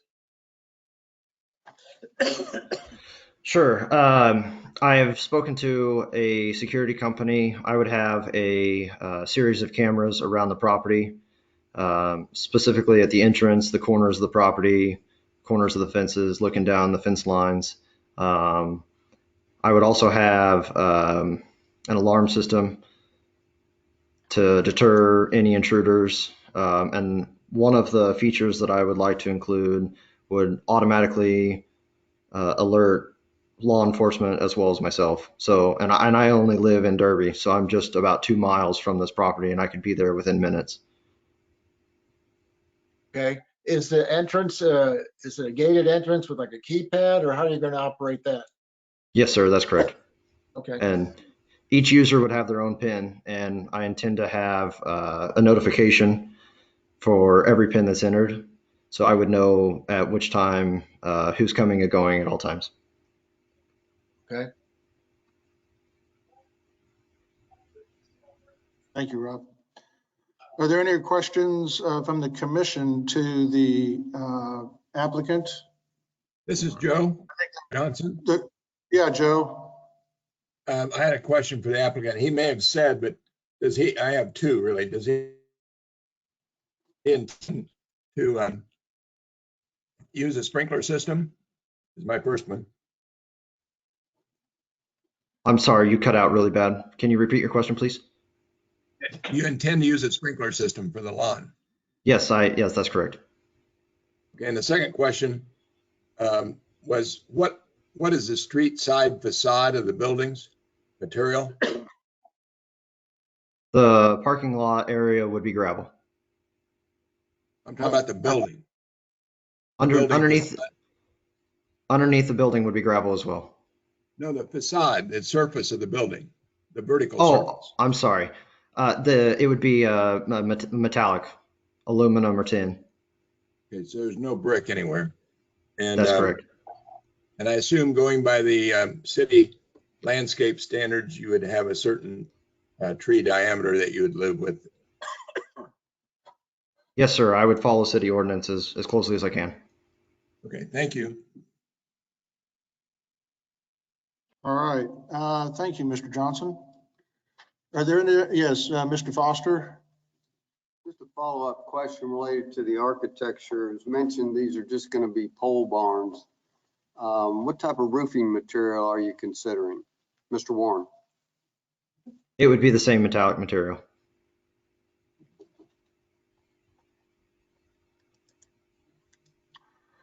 Okay. Are there any other questions for the applicant from the commission? Yes, Mr. Chairman. I'd like to ask, most of these that I've seen, they have some type of a guard system. You got cameras and all that, but place like they go into daytime or nighttime type guard system. I don't know if he's going to do that or not. It was never asked.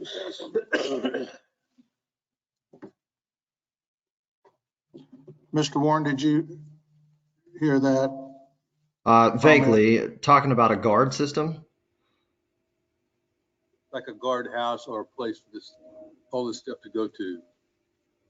Most places have kind of a little shed there, somebody there, or they're like 10 or 15, 20 hours a day or something to that effect. I have not planned for that, no. Okay. All right, any other questions for the applicant from the commission?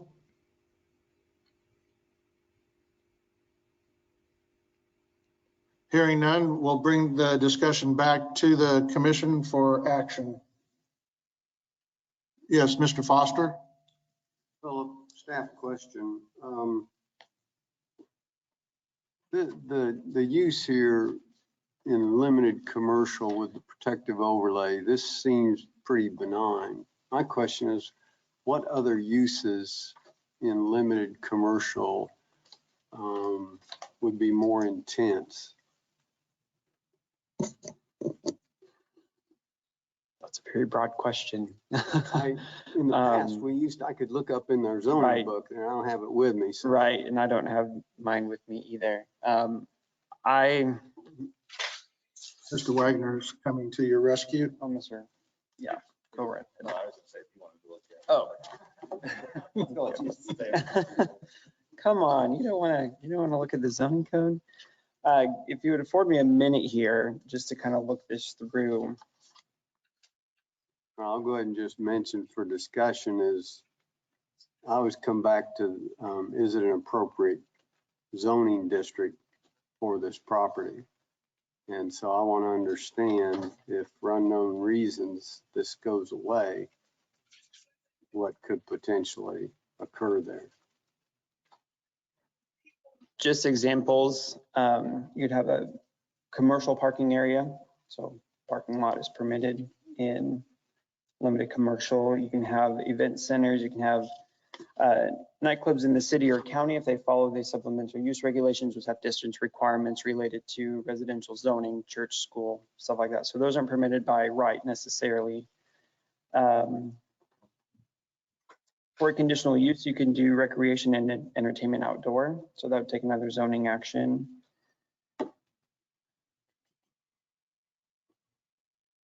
You can have vehicle repair limited on that site with limited commercial zoning. Warehouse self-storage by conditional use. Asphalt and concrete plant as an industrial manufacturing use. Manufacturing can go in here by conditional use. These are all conditional uses, so I won't mention those because they would take separate zoning actions. I apologize.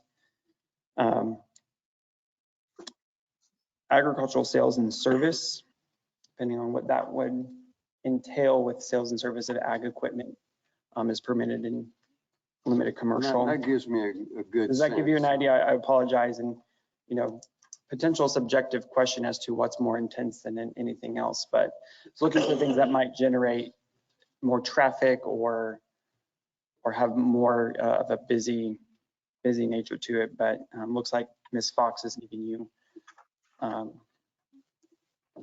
the use matrix to look off of.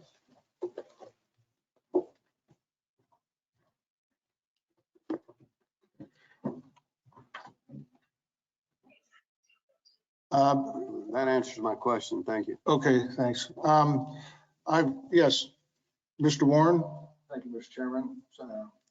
Sometimes we get so buried in the trees we can't see the forest, and so I'm looking at this and thinking, okay, what are the possible uses for this property and whether this is the right kind of use.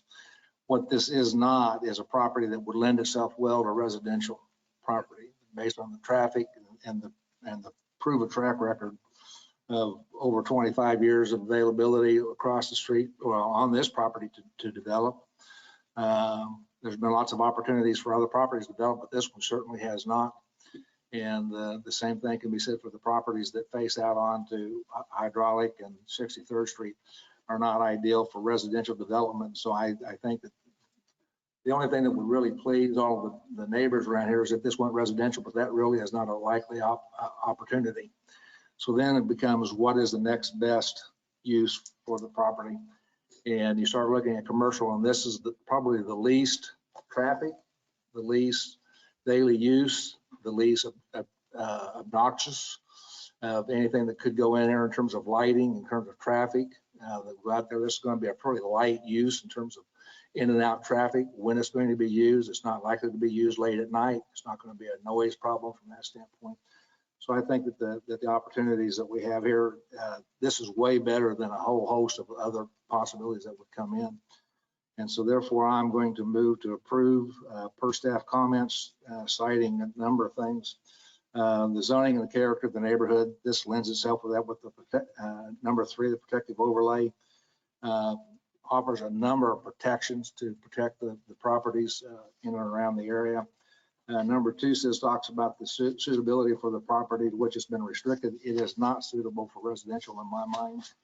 And so I would, for those specifically, I would move to approve per staff comments and per the amendments or the changes to for additional buffering, tree, landscaping, and to the setbacks that we approved with those changes.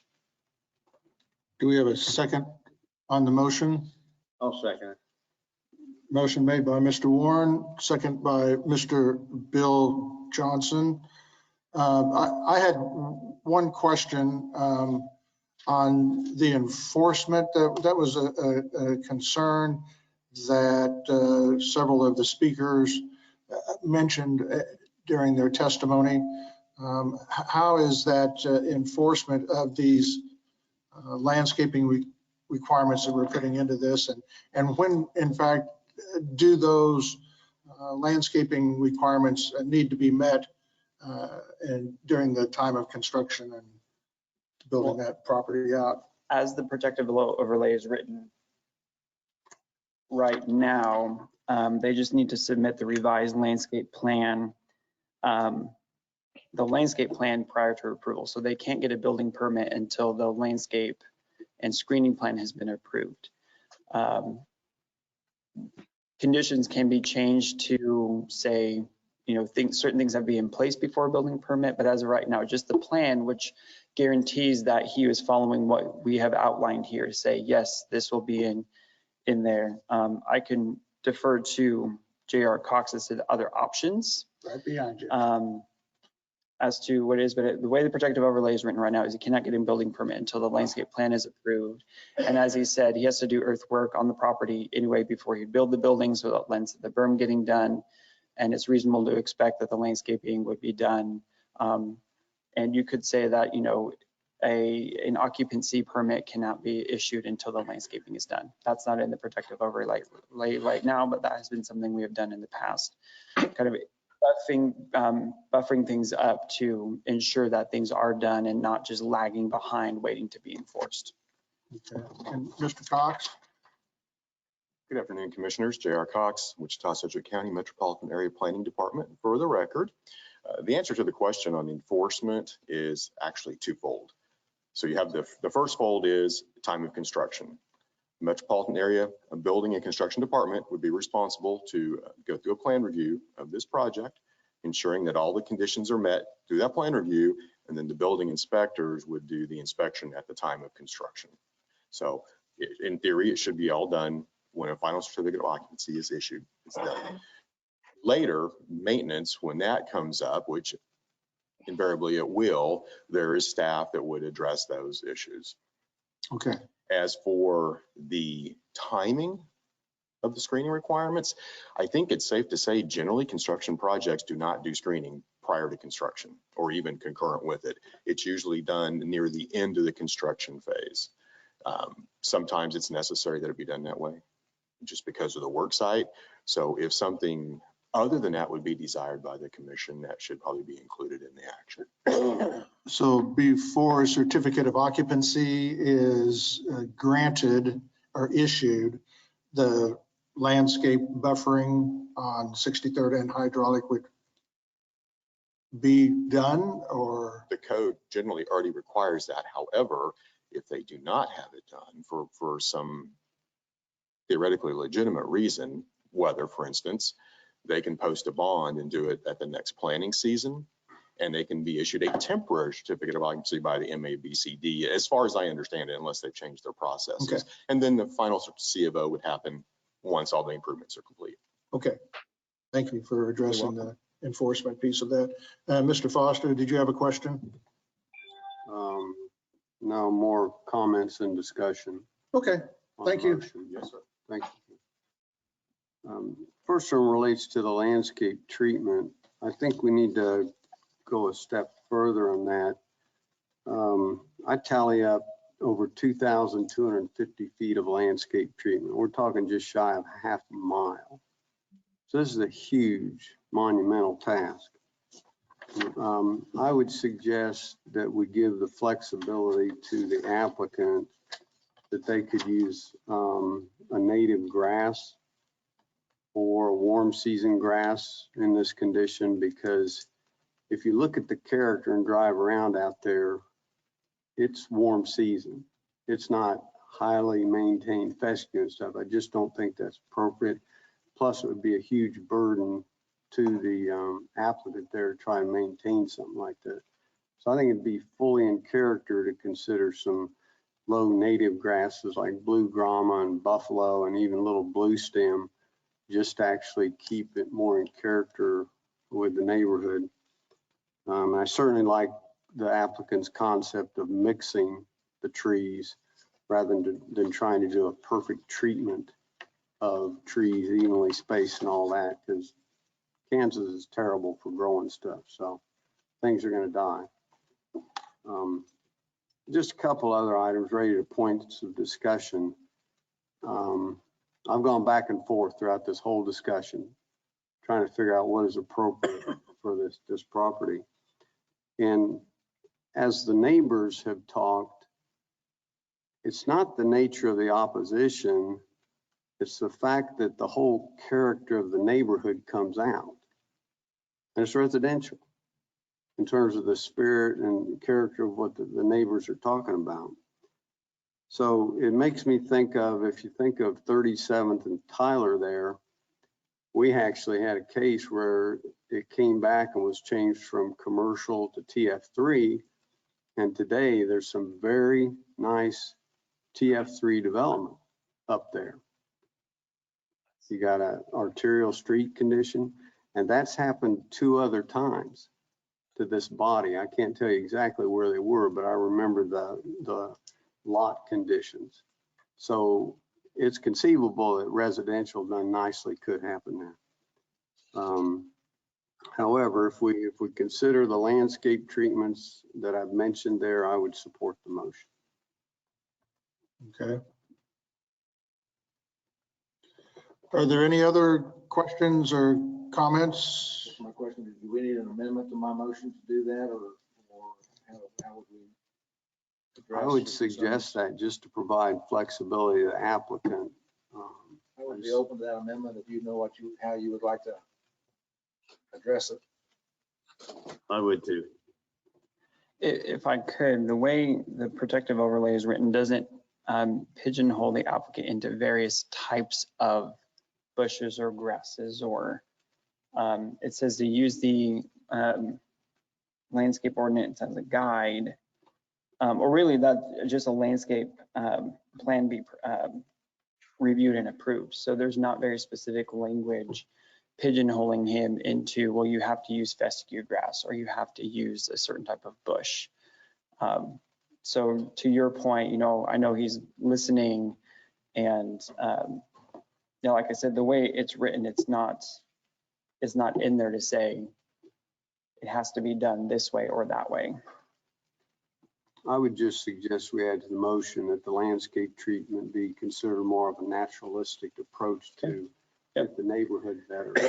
We could, amend my motion to reflect that. yeah, we could amend the protective overlay, that landscape treatment along the berm for buffering be naturalistic in nature, fitting within the general character of the surrounding landscape or something like that. I'd second it. Okay.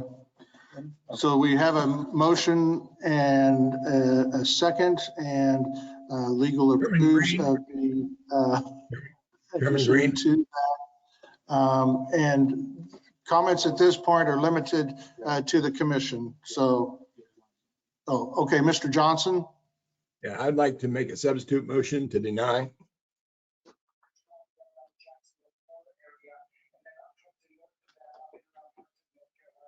Okay, we've got a substitute motion to deny, and it dies due to the lack of a second.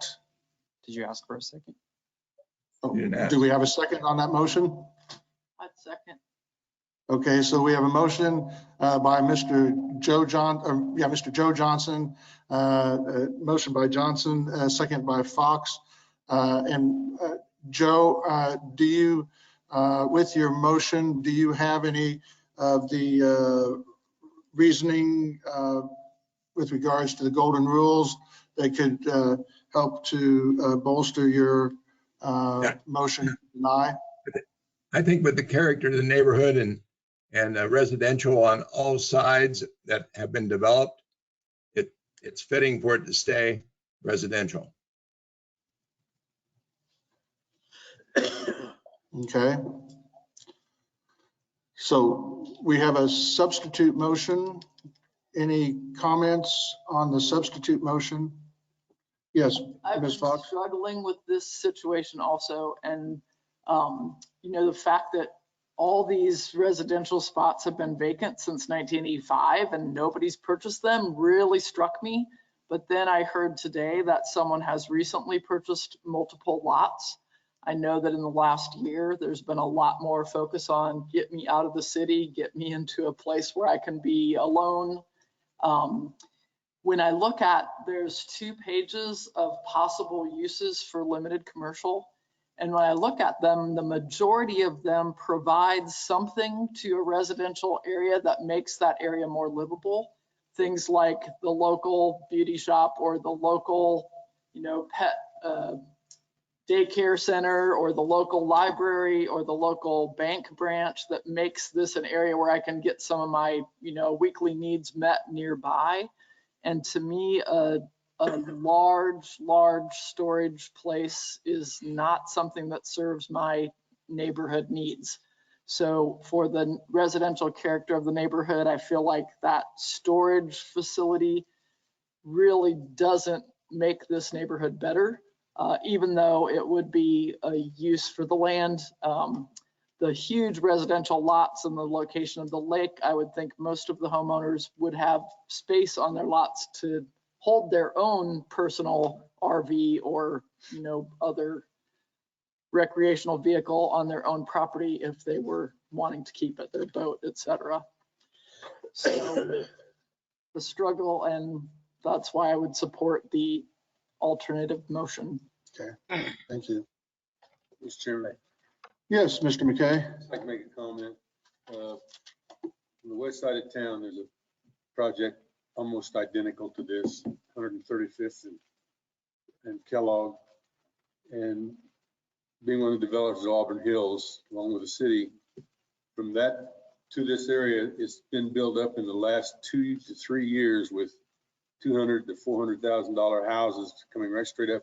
This is already in existence, so it doesn't seem to be having any effect whatsoever on residential growth. Thank you. Okay, thank you. Any other questions or comments on the substitute motion? Hearing none, we'll go ahead and we'll have a roll call vote, please, on this substitute motion. Yes, sir. Roll call on the substitute motion. Green? Nay. Bill Johnson. Nay. McKay. Nay. Gross. Nay. Fox. Yay.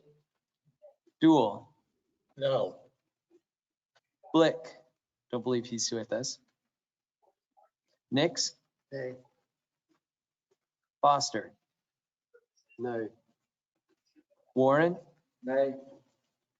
Joe Johnson. Yes. Miles. Don't believe he's here. Mr. Hartman. Nay. Florence. Yes. That is 3 in favor. 8 or 10? I have 9 9, against. 9, yep. Okay, we will go to the motion. All those in favor say, we'll say aye. Those opposed will say nay, and we'll have a roll call on that too, please. Okay. So this is for the original motion. The original motion, yes. Green. Aye. Bill Johnson. Aye. McKay. Aye. Gross. Aye. Fox. Nay. Dool. Aye. Blick's not here. Nix. Aye. Foster. Aye. Warren. Aye. Joe Johnson.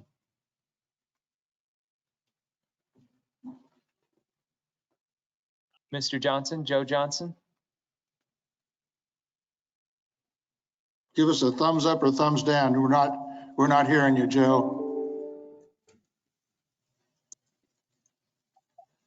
We're still not hearing you, Joe. Oh, nay. Thumbs, the John McKay. Miles. Here. Hartman. Aye. And Florence. Nay. Hey. 9-3. Yep. 9-3. Okay. All right.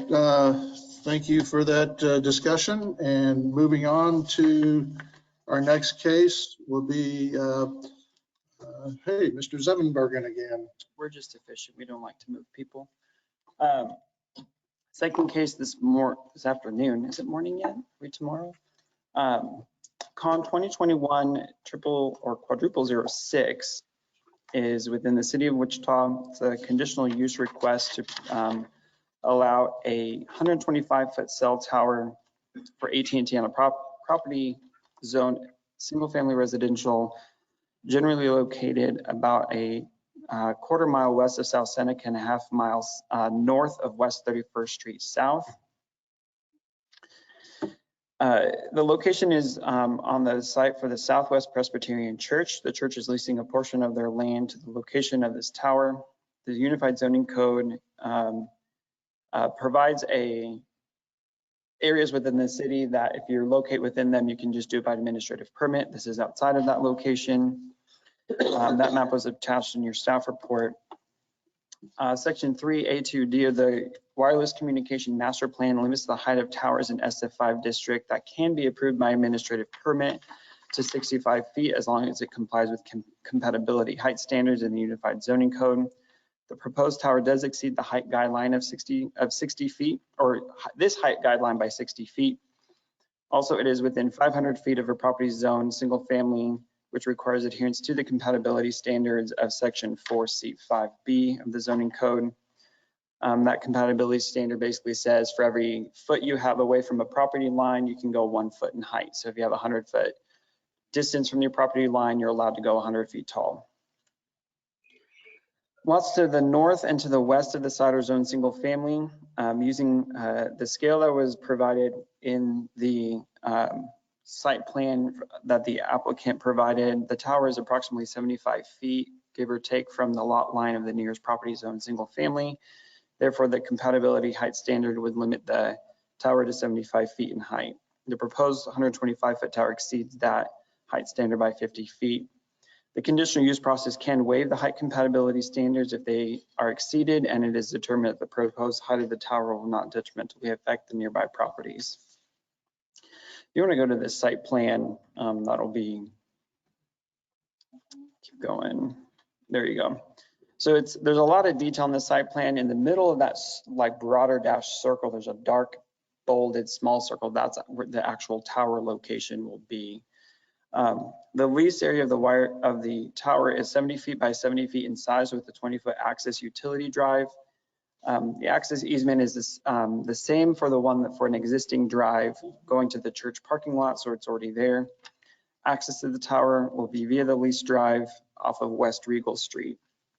The applicant indicates that this tower will be a monopole structure. The location of the tower within the compound is placed on the far southwest corner of the compound as opposed to the middle. This is in a way to give the most amount of distance between the nearest lot line and the actual tower itself. Cell tower will be located in a 50 by 50 foot solid screened compound. The screening is proposed to be a 6-foot screening fence with evergreen trees planted 15 feet apart, surrounding the exterior of the fence except for the gateway entry. The landscaping exceeds that of the landscape ordinance buffer requirements. And the minimum requirement would have 2 shade trees planted on all sides because it's abutting single family SF5 property.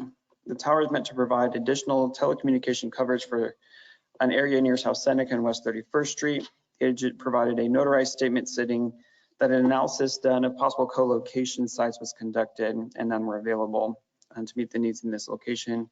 Though the analysis was conducted, the state law prohibits that the possibility of co-location cannot be a factor in our decision making or for recommendation today. The state law that governs that is KSA 66/2019. It specifies 18 prohibitions when considering the application of a communication structure. I've outlined 5 of them below. We went through this with 2 recent cell tower cases, so I'll review them for you.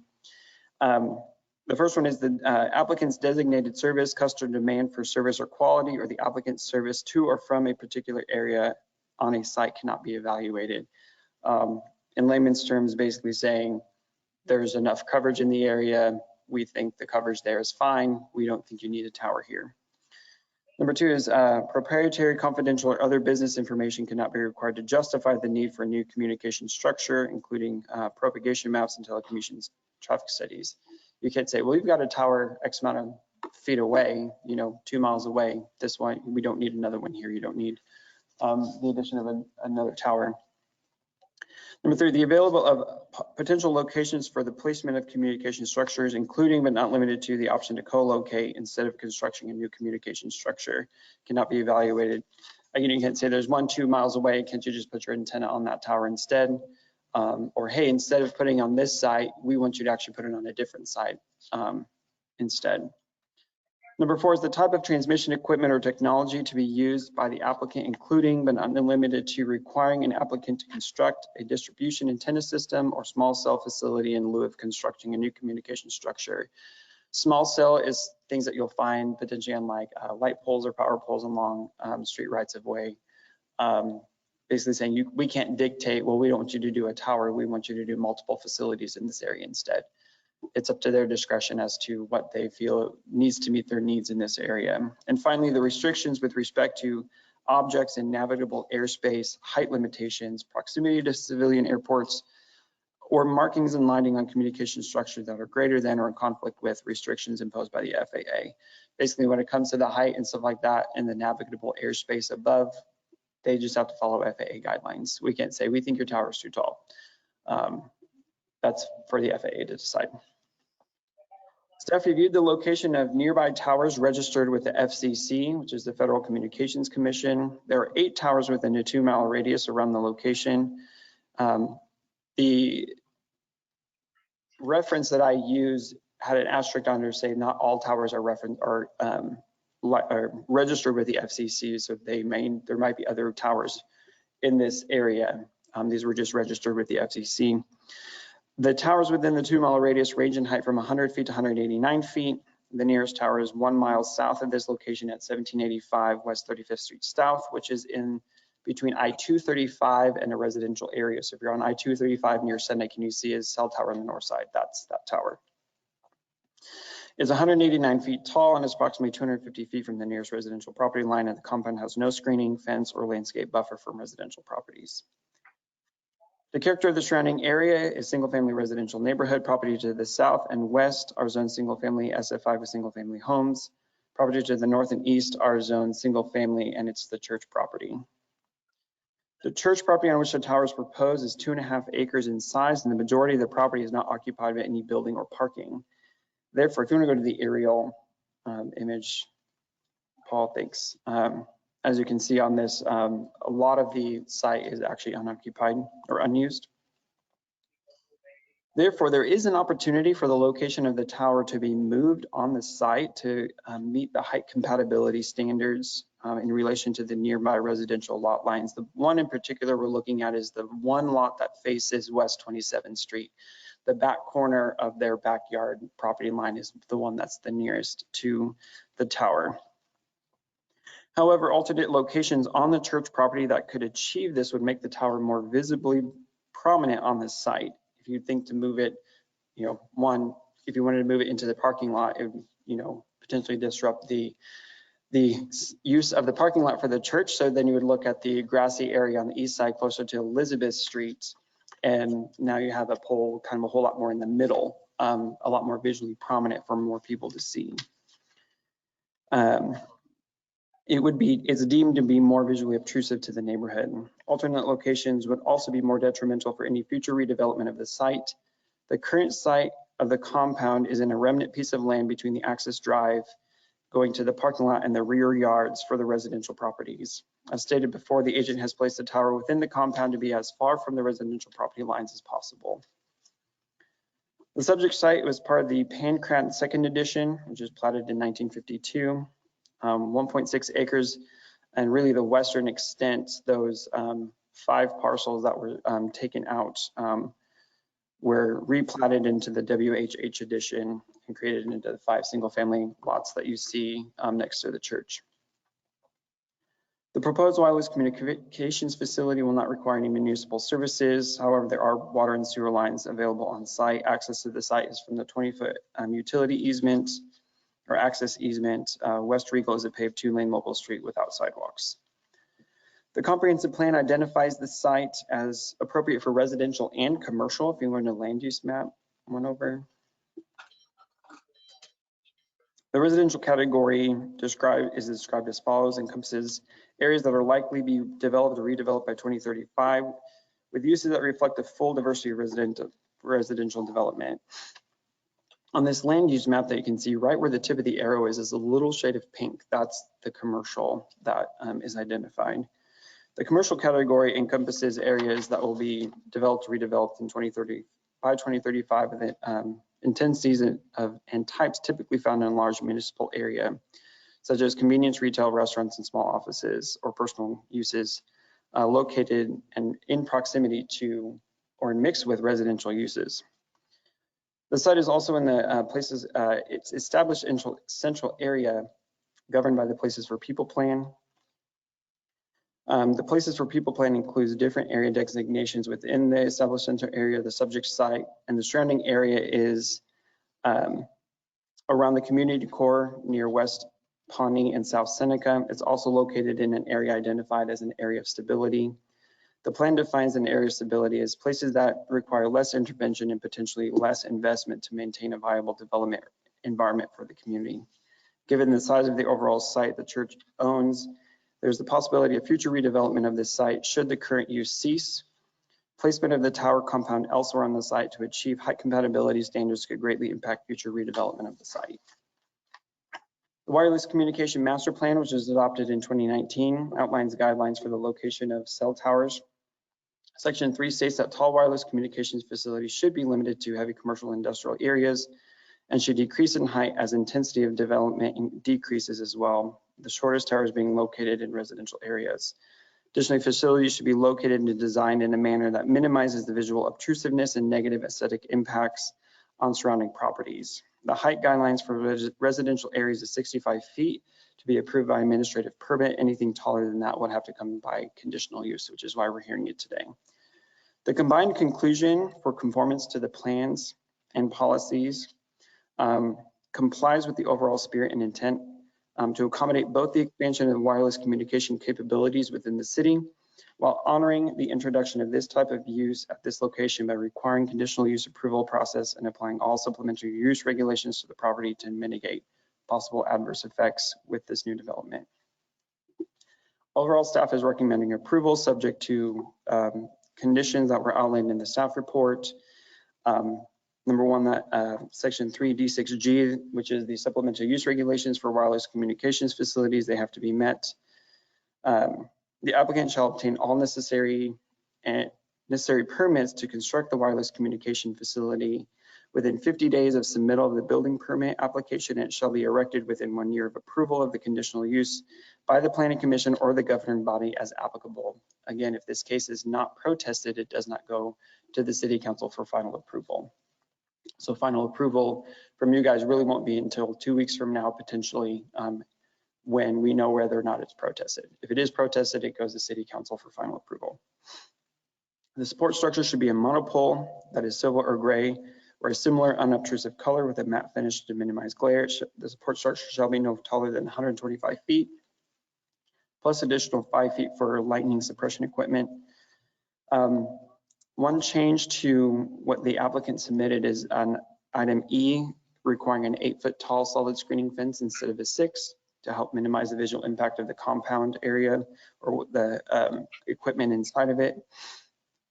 This is still in addition to the landscaping that they proposed, and that they need to submit a site plan and elevation drawings to be reviewed and approved by staff and the planning director. The site shall be developed in conformance with the approved site plan. The applicant shall obtain FAA approval for it, and the site shall be developed and operate in compliance with all federal, state, and local rules and regulations. Findings for our recommendation is the character of the surrounding neighborhood is single-family residential. City staff is supportive of expanding wireless coverage in the city, but understand that municipalities cannot govern how tall a tower must be in order to achieve the goals of the wireless provider. The proposed site is large enough to accommodate a 125-foot tower and be in compliance with the height compatibility standards of the zoning code. However, alternate locations on the site would be more visually obtrusive and detrimental to any future development on the site. The site is zoned single-family residential and could be developed with single-family residences and it occupies unused land of a larger church property. The church is a permitted use with the single-family zoning district, and the future redevelopment of the site can support uses as permitted in this SF5 district. If we remove those restrictions and allow this conditional use, the proposed site is large enough to support the 125-foot tower, as I said before, and meet the height compatibility standards, but would be more visually obtrusive to the neighborhood. Staff is recommending additional height, or is it recommending additional height for the solid screening fence, and the applicant is proposing landscaping around the compound. Above and beyond the requirements of the landscape ordinance, these combined measures will help mitigate any ground level visual impacts. Staff is supportive of expanding the wireless communication coverage in the city and understand that municipalities cannot govern how tall the tower must be to meet the needs of the wireless provider. The subject property is developed with a church of 2.6 acres, and the majority of the site is open space. The location of the compound in relation to the overall site is within a remnant piece of land between the access drive and the property and the nearby residences. We've talked about the comprehensive plans and the wireless communication plan. And I can go through site pictures real quick. We scroll ahead. This is looking north at the site. This is where the compound would be located. This is the Regal Street in front of me, and then you see the grassy area. You can kind of see where that access drive is. You can see a little bit above the grass there. It'd be located between that drive and basically where you see that shed kind of on the left-hand side of the building. Next site, please. Or next picture, please. This is looking northeast. These are the houses. What street is that there? On the west side of the property, these are the front of the houses. The tower would be placed behind them. Next picture, please. This is looking down Regal Street. You can see the open space on the east side of the church property, and those houses that would be across the street from that open space. Next picture. This is on the church property looking south at the residences across the street from the church. one more picture, and this is looking to the northwest. These are the rear yards of those properties that face to the west, but the tower would be built behind them. And that is it. I can stand for any questions you have for staff. Do you have any questions? Yes, Mr. Foster. Philip, in the conditions, it mentioned section 3D6, the development standards in the zoning code. I went and looked at those and then looked at the remaining conditions. My question is, I couldn't find how that related to addressing the two proposed easements on page 12, the site plan we have there. If those are outside the lease area, do they become part of the church's plat? Is there some sort of instrument that allows those easements to happen? And how do they go on record? Those, my assumption would be those would be private agreements between the wireless provider and the church.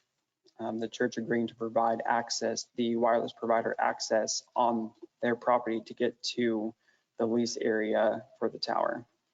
So any utilities they bring in are going to be just like private utilities, and it would not be an easement relative to that utility. Can you state your question one more time? I'm sorry. Well, for example, on a residential property is they would flag that part of the utility that's typically in the easement, but sometimes they won't even flag the service line back to the property. Is this strictly, I assume, for a service line? Gotcha. I'm not sure what utilities or lines come out of this. That might be something for the agent to address, and how potential easements might need to cover those. The easement that's on here is solely listed as an access easement. Okay. I can ask the applicant as well. I got a question for the applicant too. I guess it's a utility easement and proposed access easement. But yeah, I would defer to him. Any other questions for staff?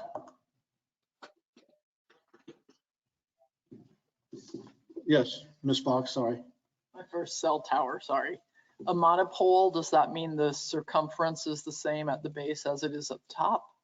A monopole, as opposed to what another type of tower is, like a lattice structure where you have like a triangular base and multiple feet and all comes up, or potentially a more like a radio tower that would need guy wires coming down. So this is self-supporting.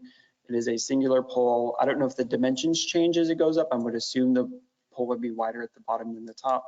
But yeah, there's no support structure to it. It's self-supporting, doesn't have guy wires, and it only has one footprint versus like 4 feet, like a lattice would going up. Question number 2, do we know if FAA requires a flashing light at the top of a 125-foot pole? I don't believe for one that height. In the tower cases we heard earlier this year, that was a question that was asked, and I believe there's a height limit, and I know Mr. Clockey, who's the agent, can address this on a specific height, but I believe something of this height is not required to have one, but I'll defer to him. Thank you. Okay. Any other questions for staff? Hearing none, we could have the agent or applicant. And if you could state your name and address for the record, and you have 10 minutes.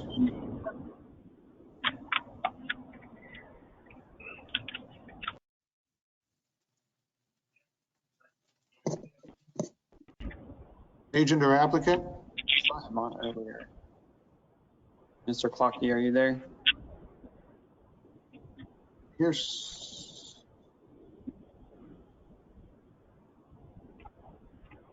I don't know if I see anymore. Agent or applicant? I saw him on early, or. Okay, here I am. And can you hear me? Yes, we can hear you now. I'm sorry. Yeah, I apologize because I dial in remotely. I can't use my camera, but I'm on my phone. So I apologize for that. So yes, my name is Glenn Clockey, and I work for Network Real Estate LLC out of St. Charles, Missouri. Our address is 5055 Highway N, St. Charles, Missouri 63301. We are the agents that do AT&T site acquisition in the Kansas and Missouri markets, in addition to Illinois. So yeah, the questions that are on the table. And first off, thank you, Philip, for doing such a great job of presenting this proposal. I appreciate it. The first question on the table was about lighting. This particular tower at this height will not be lit. There's no lighting requirement. The only time that you do have to light a tower if it's over 200 feet or if it's close to an airport. This one is not, and that will come with our final FAA approval letter saying that it does not have to be lit. The second question is the fencing around there. The drawings did say 6 feet. It will be changed to say 8 feet. It should have said 8 feet to begin with. It just got through with a 6-foot fence that will be revised and resubmitted.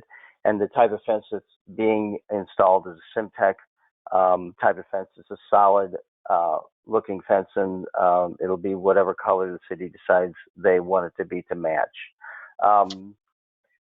And I think there were a couple other questions about the easement. The easement is between, it'll be between AT&T and the property owner. That particular easement there is for access, and the utilities will run through the same easement. The access road is there already. It's an asphalt road that we decided we would go ahead and use so that we wouldn't have to do any excavating or anything that the church actually wanted us to use. So we're going to utilize that.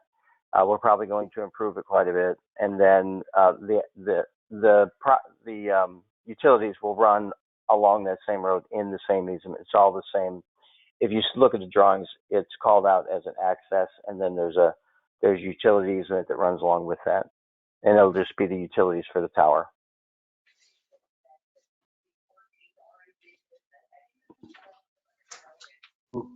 Okay, are there any questions for the agent, Mr. Foster? Mr. Clocky, just one question. On the enlarged site plan that we have, it refers to the proposed AT&T equipment area, but it also includes future carriers. There's 2 other locations. Is it safe to assume that those would just tie into this single tower being proposed, and we're not talking more towers? No, that is, this tower will be a co-locatable tower. The foundation and the structure itself will be built to hold two additional carriers.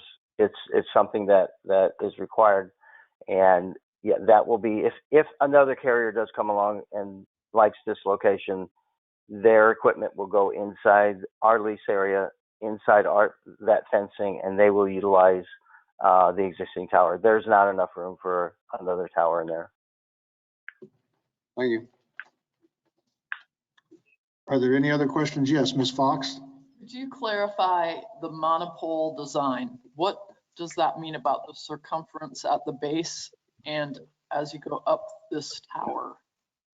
So a monopole design it's a single pole, and at the base of the monopole, this particular monopole is probably going to be, and I'm guessing at this point, it'll, depending on how it's designed and how the soils come out and what type of concrete is going to be needed, it's probably going to be about 4 foot in circumference at the base, and then it tapers up. It's like any light pole that you see on the highway, the real tall ones that are probably taller than this, but it does taper towards the top.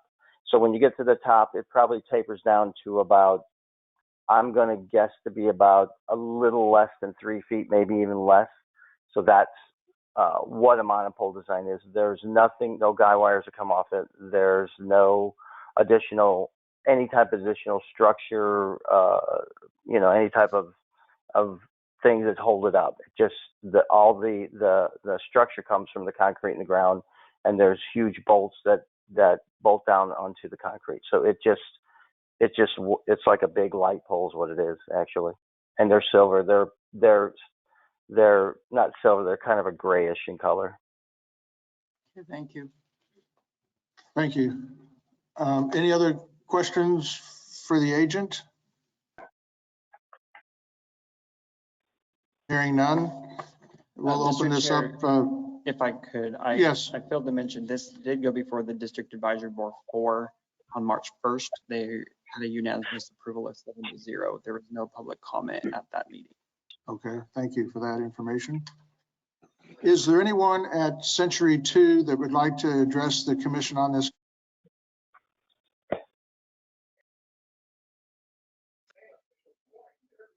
Yeah, no comment from Century 2 on this case. Thank you, Mary. That- Is there anyone virtually that would like to address the commission?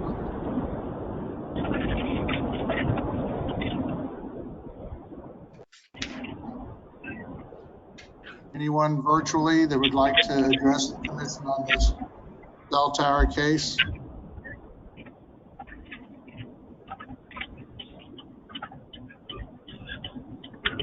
Hearing none, we'll bring discussion back to the commission. Yes. I don't think the applicant ever said he agreed to the staff comments.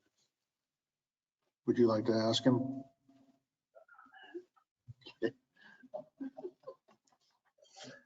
Mr. Clocky, you've seen the staff comments and requirements for this case. Do you agree to those? I do. Yes. Okay, thank you very much. Now we'll bring the discussion back to the commission for action. Staff comments. It has been moved by Mr. McKay, second by Mr. Dool to approve the request per staff comments. Any questions on the motion? Hearing none, all those in favor of the motion signify by saying aye. Aye. All those opposed, nay. Motion carries. Next, we have, looks like the zoning case 2107, located at 5820 West St. Louis. Matt. Yeah, good afternoon, commissioners. Matt Williams for planning staff. This is zone 21, number 7. The applicant is requesting the rezoning of a portion of lot 11 of West St. Louis Gardens Edition from single family to 2 family. The property is located at 5820 West St. Louis. This lot 11, currently includes a single family home on the southern half of the property, and on the northern half, the property is vacant. The applicant's rezoning the northern half of the lot to allow for the construction of a duplex. The applicant will also need to split the lot to bring the whole property into compliance. The portion of the property that's being rezoned is approximately 6,750 square feet. The applicant has included a site plan in their application that indicates the duplex will meet the property development standards of the TF3 zoning district. The properties surrounding this are zoned single family. There are 2 other TF3 properties to the west, and then a couple on the east side of I-235. The subject site is located within the established central area identified in the community investments plan. The community investment plan also calls for this area to be appropriate for residential, and that includes housing types like duplexes. The Wichita Places for People plan provides more specific recommendations for the established central area. The Places for People plan recommends that new residential developments be designed to be compatible with the surrounding neighborhood. In order to implement this community plan, the planning department recommends applying a protective overlay with design standards for this property. The design of this duplex that has been included in this application does not meet those design standards. Excuse me. Planning staff is recommending approval of this application with the protective overlay.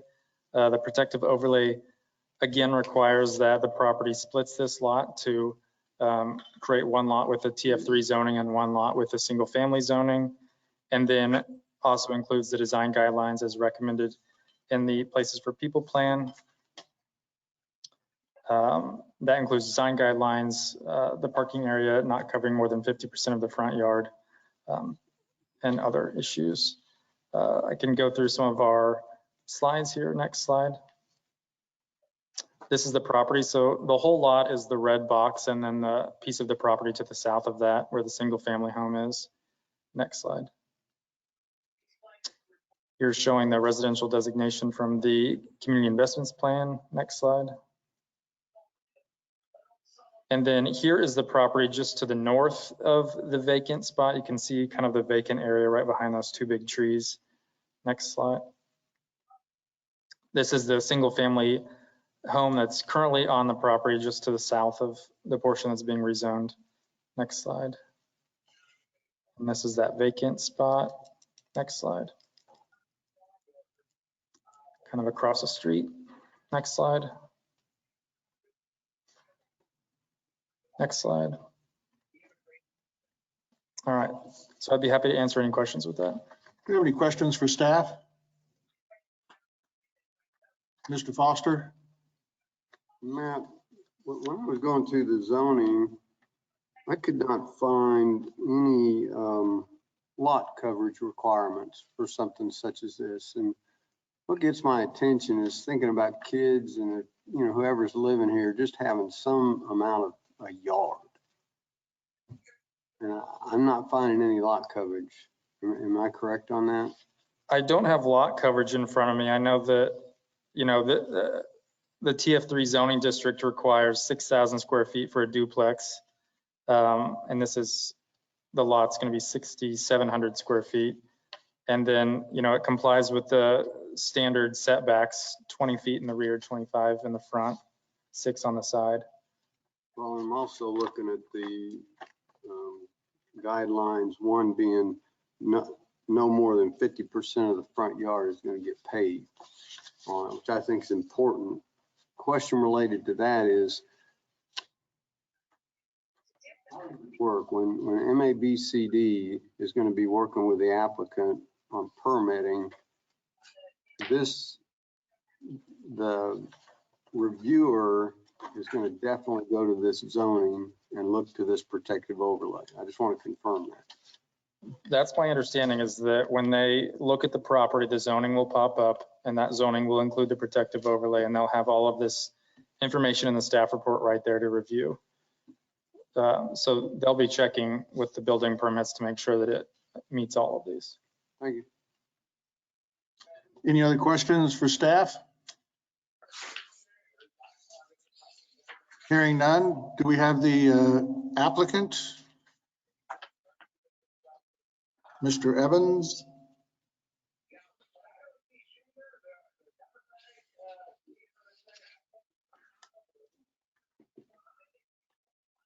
Mr. Evans, are you online?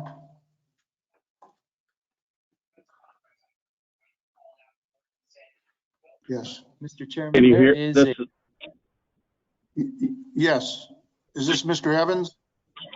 Yes, Dustin Evans. Okay. Thank you for being here. If you could state your name and address, and you have 10 minutes. Dustin Evans, 1543 South Walnut, Wichita. Yes, we do plan to put a duplex on this property. There's other TF3 properties in the area. We will abide by all the codes and regulations of the city to build our property on here and maintain it. That's all I have. Okay. Do we have any questions for the applicant? I assume that you have read the staff report and are in agreement with the overlay that they've put in here? Yes, sir. Okay. And just for clarification, please note that the picture of the duplex on the last page of our staff report, the one that you submitted, that does not comply with requirements as they are listed. Do you understand that? Yes, as far as the driveway. Not only that, but you need to have at least 10% of that facade in the front must be transparent. Okay, yes, I will comply with all their regulations. Okay. Yes, sir. Thank you very much. Thank you. You bet. Don't go away yet. Is there anyone at Century 2 that would like to address the commission on this case? There's no comment from Century 2 on this case. Okay. Is there anyone virtually that would like to address the commission on this case?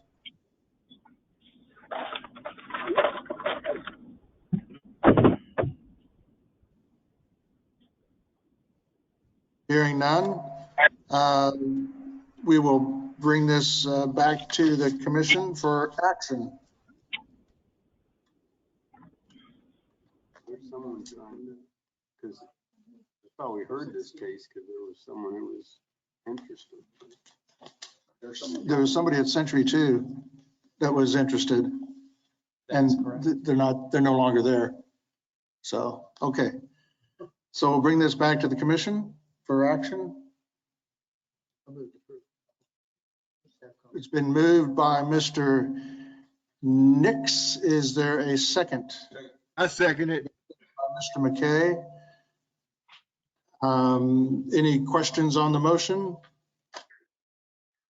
Hearing none, all those in favor of the motion signify by saying aye. Aye. All those opposed, nay. Motion carries. We have no other public hearing items, but we do have a possible announcement that could be, it's a possibility, but we are going to have an announcement. Yeah, it's an announcement with a possibility. Thank you. So what we're looking at is the council chamber here has been open to the public. The city council has conducted their first meeting that way, and it was successful. And so now we are looking at options to bring MAPC meetings into this chamber so that participants can attend live as well as the virtual option. So we are working on getting the announcements and the notices with the proper language to allow for that. So the first meeting where that is tentatively scheduled to occur would be the subdivision meeting on, I believe it's April 15th. Yes, April 15th. And that's what we'll be shooting for. And then the MAPC meeting the next week after would be the first MAPC meeting. But again, that is contingent on us being able to get the language and all the notices and everything worked out. And if we're not able to do that with that amount of time, then we'll have to push it back to the following meetings afterwards. But I will coordinate with you, Chairman Green, about that. So. Okay, thank you. Yes. Commissioners would be required to be in attendance in person, or will a hybrid format be allowed? It'd be a hybrid format. Essentially the change would be that Century 2 would no longer be an option for folks, and instead they would be asked to come here if they weren't able to participate remotely and wanted to be in person. Any other questions? Hearing none. Go Shocks. We're adjourned.